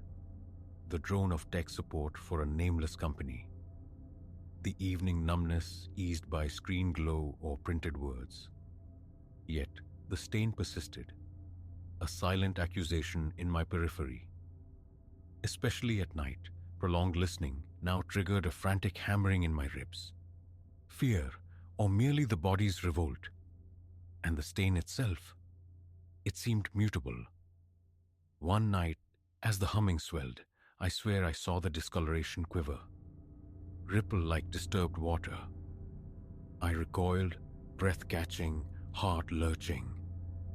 I fled the room, needing air, space. I began sketching the melody in a cheap notebook. Crude notations, approximations of pitch. I'm no musician, the interwoven lines tangled, defying separation, but I persisted. Sometimes I'd hum a captured phrase aloud, testing its shape. Each time, a constriction seized my chest, stealing my breath, accompanied by a peculiar roiling low in my gut, as if the melody itself were drawing something vital from me. Still, the compulsion gnawed to decode it, solve this sonic enigma, despite the growing dread. One evening, I unearthed my dusty keyboard, a relic from adolescence. Powering it on, I attempted a longer sequence from my notes. Fingers fumbled, dissonances jarred. Then, a short passage clicked, resonating with the wall's hidden tune.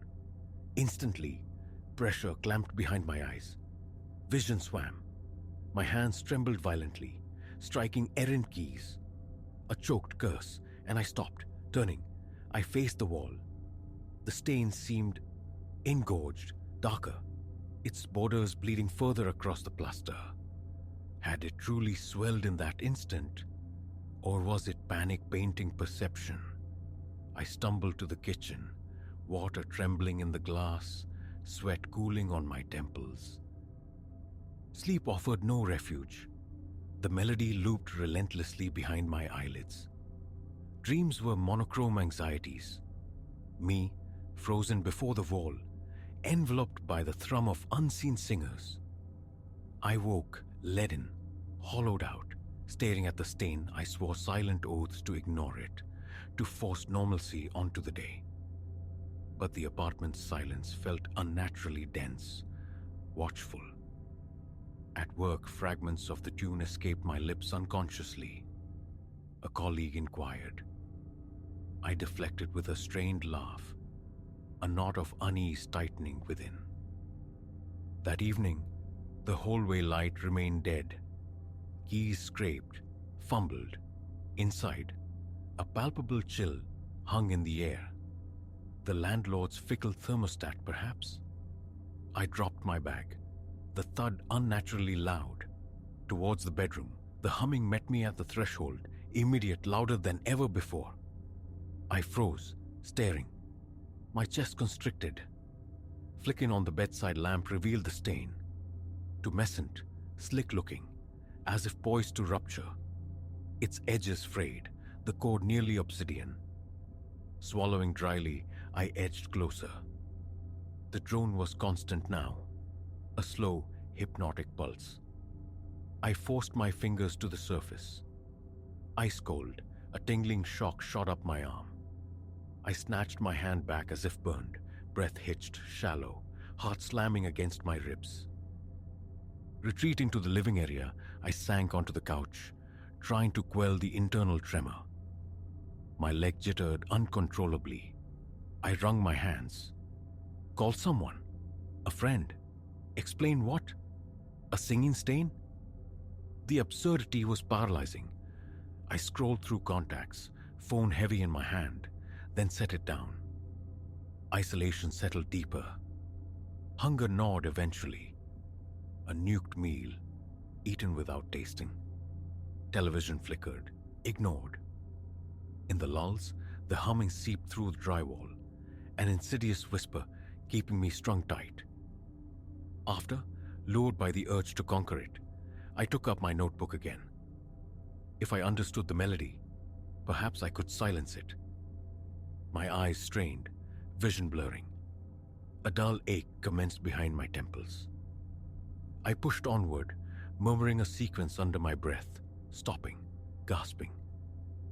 A crushing weight bore down on my chest. Rising, I paced the small space, thoughts skittering, eyes darting to the dark maw of the bedroom doorway. Expectant, tense. Sleep, I decided, would happen on the couch. Lights out, I lay on the lumpy cushions, the cheap fabric abrasive against my skin. Tried to banish the stain, the sound, but the humming resonated in my skull. A fine tremor in my hands, breath thin. Exhaustion finally claimed me, only to relinquish me hours later, drenched in cold sweat. The humming filled the apartment, vibrating, immense.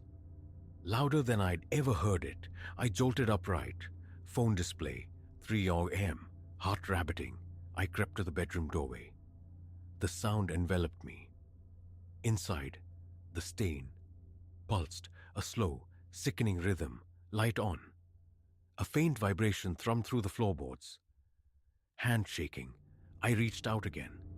The wall remained cold, yet beneath my palm, a definite movement. Nausea surged. I stumbled back, collapsing onto the edge of the bed. Stared at the pulsing darkness. Paint it over?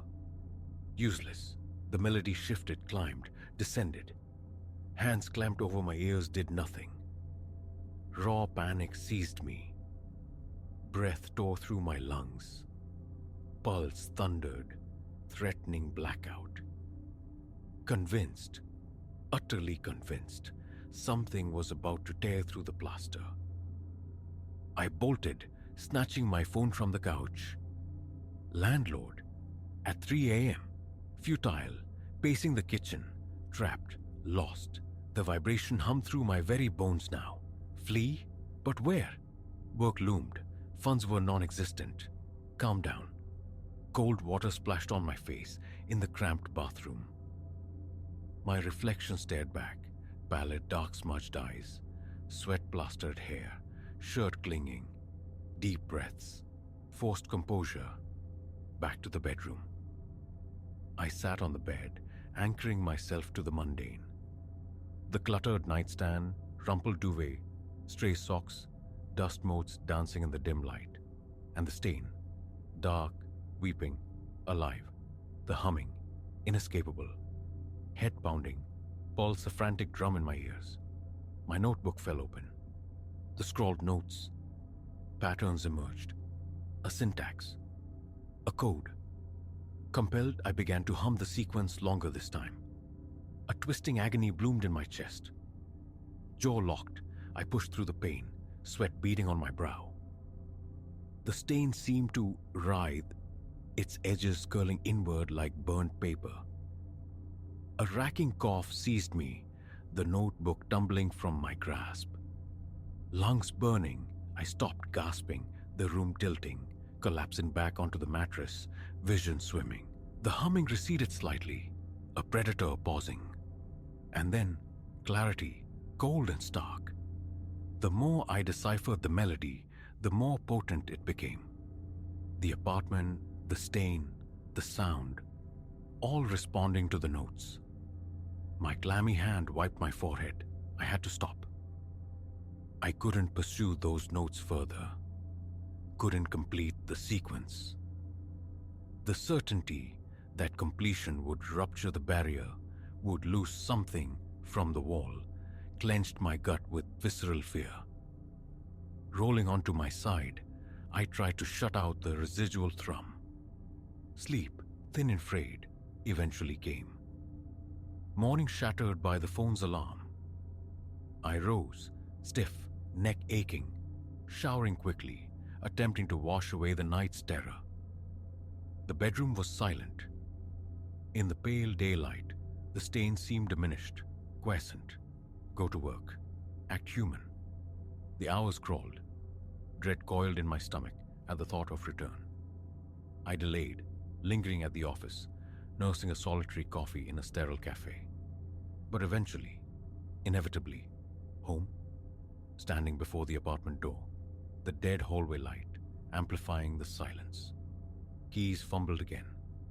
Inside, the familiar chill. Lights on, quiet, my bag dropped. Each step towards the bedroom a conscious effort, pulse thudding, listening, straining. Nothing. The stain remained, a dark cicatrix on the white plaster, but inert, silent. Relief warred with a deeper, colder fear. Was it merely dormant, waiting? So now I sit here, committing this to record. My hands possess a slight tremor. Relaxation is a foreign country. My eyes keep flicking to the wall. That blemish. I cannot trust its stillness. The humming will return. I know it. And I know with chilling certainty that I must never ever finish that melody. To do so is to risk dissolution, annihilation. Fear is a bitter taste, but I swallow it. This thing isn't just in the apartment. It's trying to root itself in my mind. Flight feels impossible. The lease binds me, funds constrain me, so I remain. I will not seek the notes. I will attempt to ignore the sound when it returns. If it escalates beyond bearing, then escape somehow. But for now, this chronicle is my anchor, a reminder of the precipice. I will not be its instrument. I will not lend my breath to its becoming. I wait. I listen. I try desperately to hold on to the edges of myself.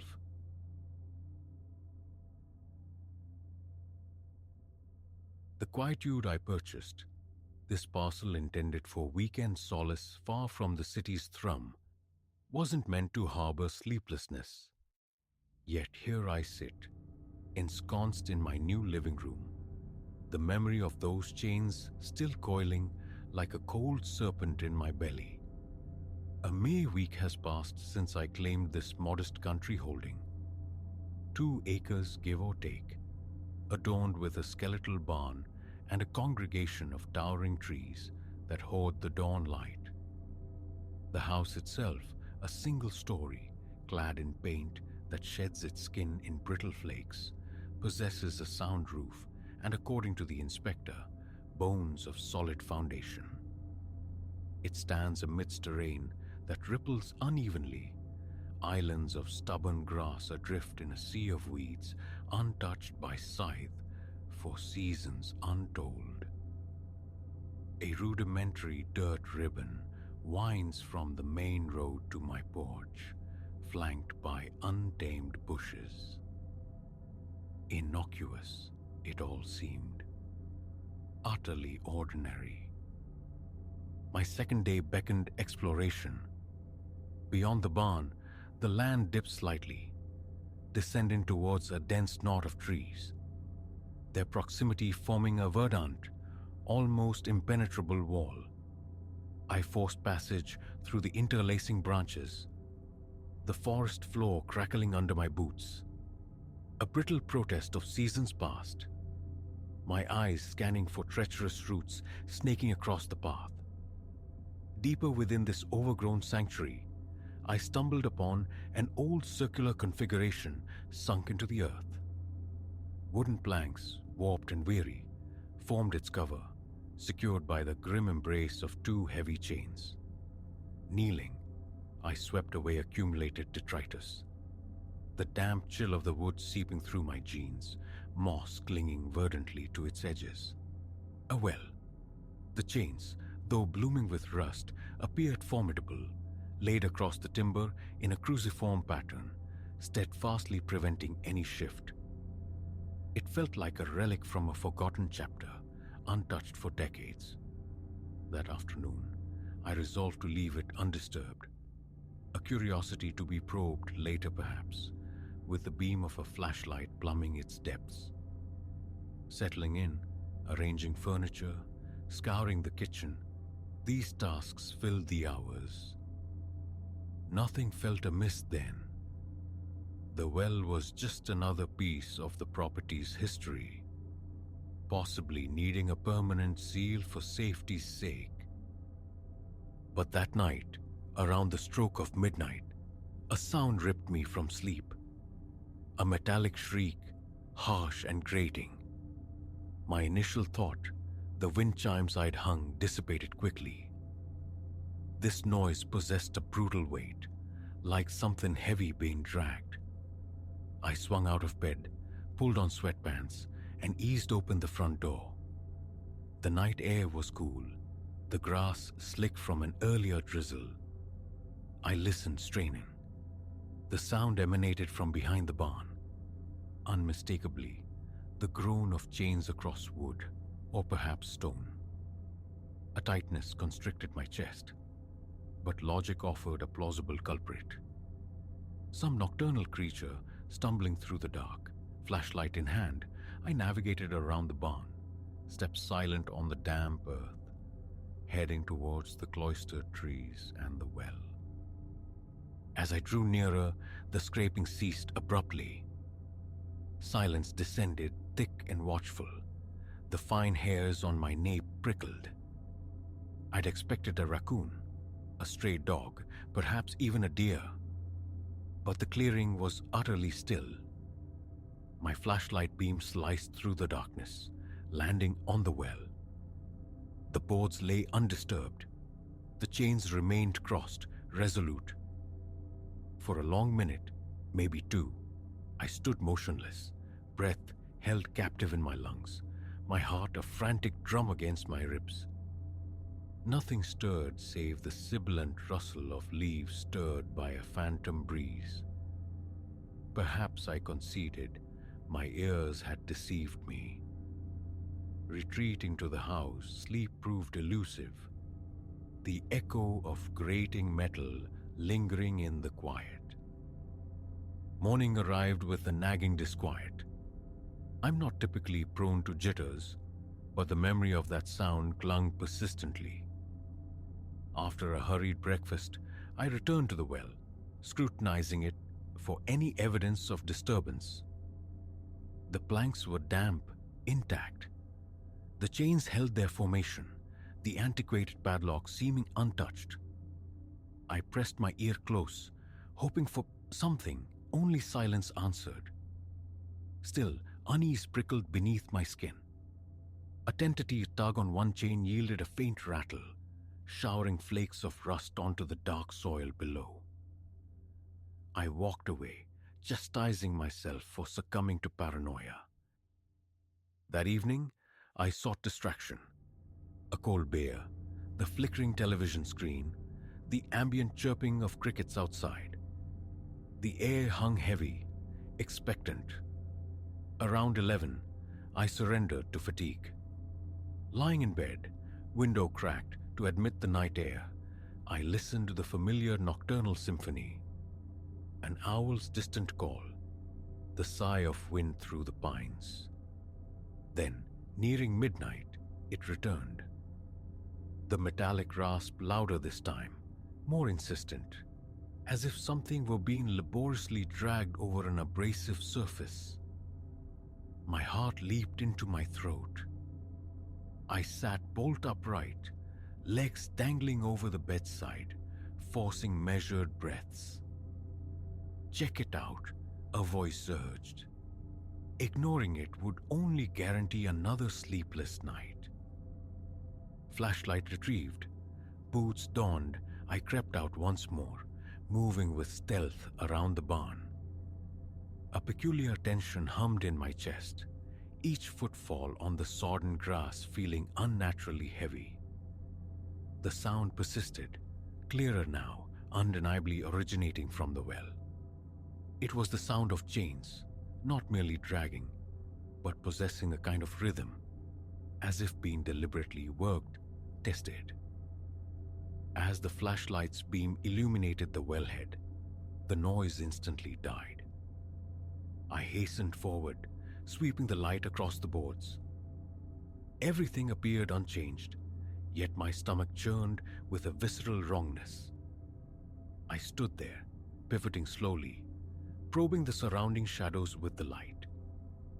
No tracks marred the soft earth, no sign of trespasser or beast. The chain remained locked, but the conviction that something had been moving it, moments before, settled deep in my bones. As I took a hesitant step back, a faint, final drag echoed, a sound like the chain being pulled taut from the depths below. That was my threshold. I scrambled back to the house, bolted the doors, and collapsed onto the couch. Tremors running through my arms, breath coming in shallow gasps. An hour might have passed before I could compel myself back to bed. The following morning found me hollowed out, drained. A conflict raged within. Ignore this unsettling phenomenon or confront it directly. Curiosity warred with a burgeoning dread. Stepping outside into the pale morning light, dew clinging like diamonds to the grass, a chill nipped the air. I forced myself towards the well again, needing visual confirmation that the boards hadn't shifted during the night. They hadn't. The chains lay inert. My hand trembled when I considered lifting a plank.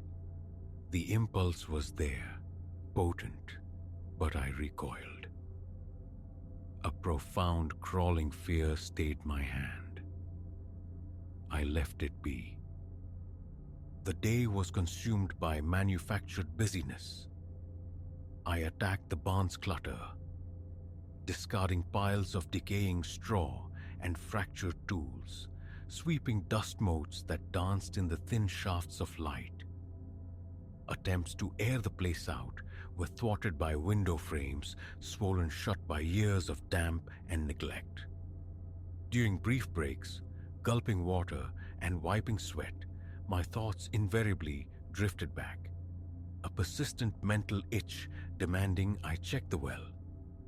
Mid-afternoon, resistance crumbled.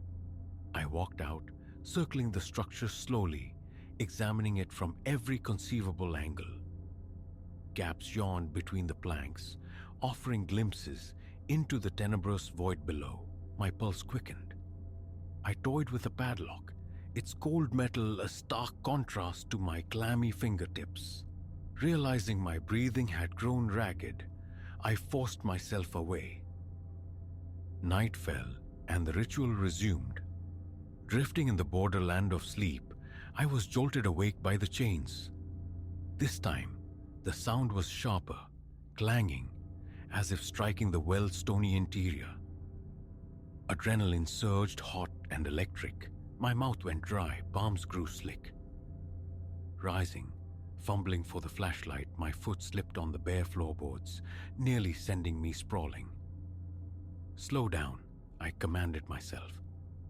Carefully, deliberately, I stepped outside into the still, moon-washed yard.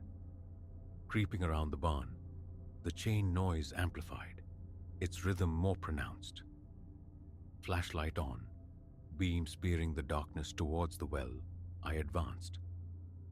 Within feet, silence fell once more, absolute, leaving only the ragged percussion of my own breath. My hand shook, the light dancing uncontrollably. Bending low, gripping the flashlight tightly, I peered through a narrow gap between the boards. Slick, weeping stone walls curved away into darkness. I angled the beam downward, illuminating a few feet of damp, slimy rock.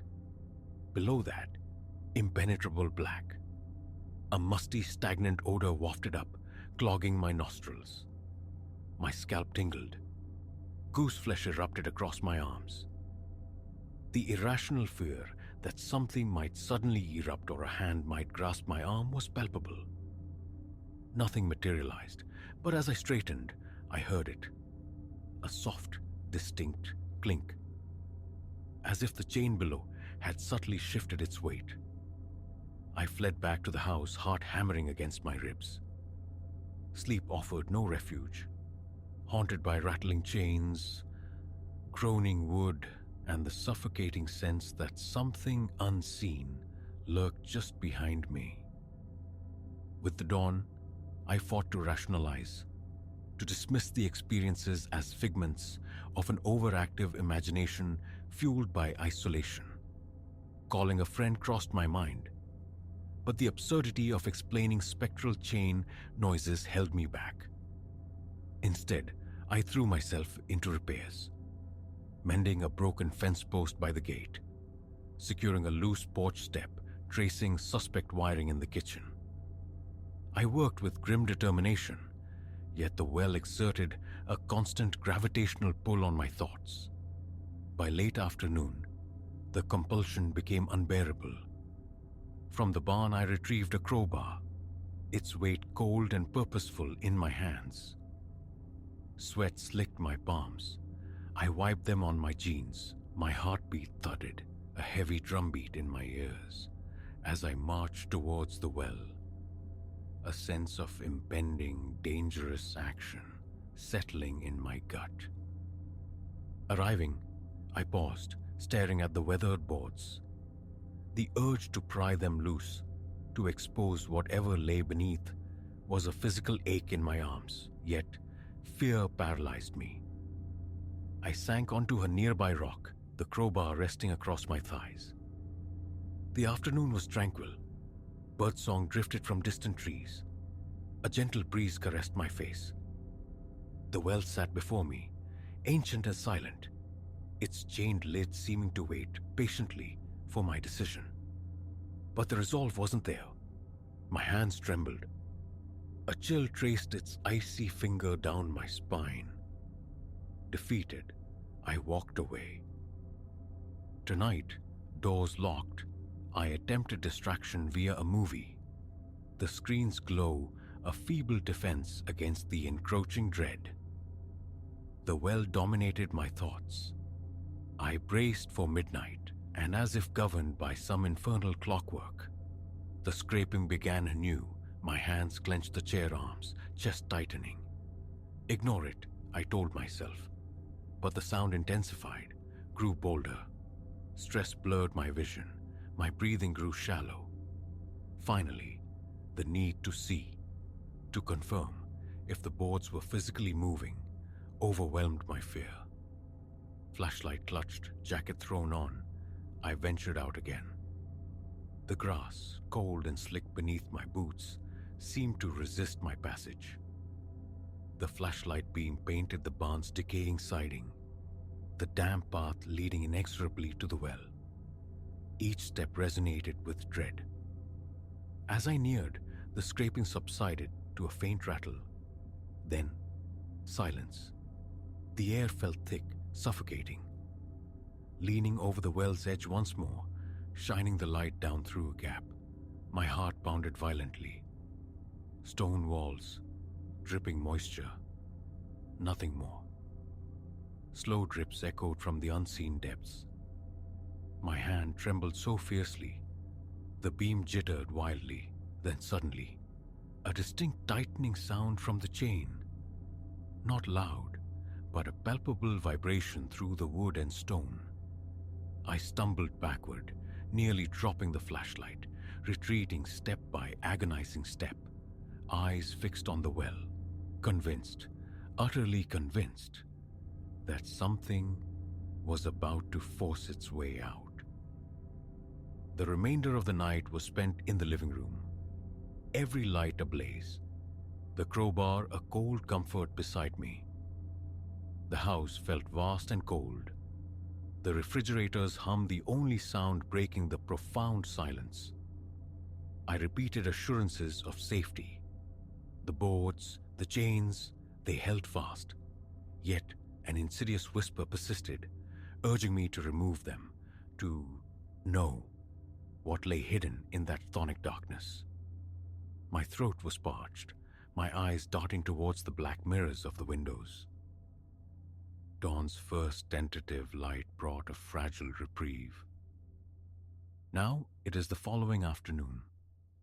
Writing this feels necessary, a way to anchor myself as my sanity frays. I pace, restless, my gaze snagging on the crowbar, then drifting inevitably towards the window, towards the barn, towards the unseen path leading to that source of dread. My stomach churns at the thought. Logic dictates I leave it sealed, perhaps reinforce it, entomb whatever resides there. But the sound, that deliberate nightly torment, screams for confrontation. Yet, part of me, a primal, terrified part, needs to know if the source is tangible. Rusted machinery, a broken pump shifted by subterranean water. The calculated cessation of noise upon my approach argues against such mundane explanations. How much longer can this stalemate last? Each night, the sounds seem bolder. Each morning, the well remains outwardly unchanged, sealed tight. I am caught, suspended between the desperate need for answers and the paralyzing fear of finding them. This was meant to be an escape, a sanctuary from urban anxieties, Instead, I am more tightly wound here than ever before. Every creak of the old house, every gust of wind sends jolts of adrenaline through me, my mind instantly translating it into the rasp of chains. Exhaustion weighs me down. My body aches from sleeplessness, eyes gritty, a persistent headache tightening its grip behind my temples. Still, the well's magnetism persists. Walking near the barn triggers it. The clammy palms, the racing pulse. My gaze fixates on the boards, my mind's eye picturing the splintering wood as I pry them free. The flashlight beam plunging into the abyss, illuminating movement. The thought alone induces nausea. I possess no strategy. Perhaps I should add more chains, layer more timber, pour concrete over the entire cursed thing. But what if sealing it further only enrages whatever it is? The thought itself feels irrational, yet fear erodes reason. Tonight I vow to stay inside. Regardless of the sounds, I will not venture out. Television volume high, music loud enough to drown the world. If the scraping penetrates my defenses, I will cover my ears. How long such a defense can hold, I don't know. Leaving this place, abandoning the investment of time and money, feels like defeat. But I hadn't anticipated a simple well becoming the axis around which my life now precariously spins. As I conclude this record, the familiar tingling crawls up my arms. My neck is rigid, pulse erratic. Is it the recounting of terror, or the anticipation of its return as twilight deepens? The fading light transforms the house, shadows lengthening, windows reflecting only darkness. Soon, midnight will arrive, and the chains will begin their rusted serenade. Calm remains elusive, breath catches in my throat, nerves stretched taut as wire. Can I endure hearing it again? Can I resist the siren call of the well? Or will the compulsion to tear away the boards finally overwhelm my fear? The conflict is agonizing. My hands tremble as I write these final words. Sweat beads on my brow. My throat feels constricted. I don't know how much longer I can fight the pull. Yet the terror of yielding holds me captive.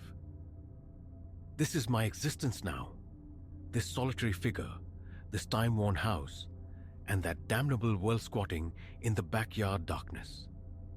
I sought peace and found this insidious dread. As evening fully descends, the tension coils tighter in my chest. Any moment now, the first metallic scrape will sound, and my heart will resume its frantic race. Where this path leads, I cannot say. I only know the well remains a silent, patient fixture, and so it seems do I.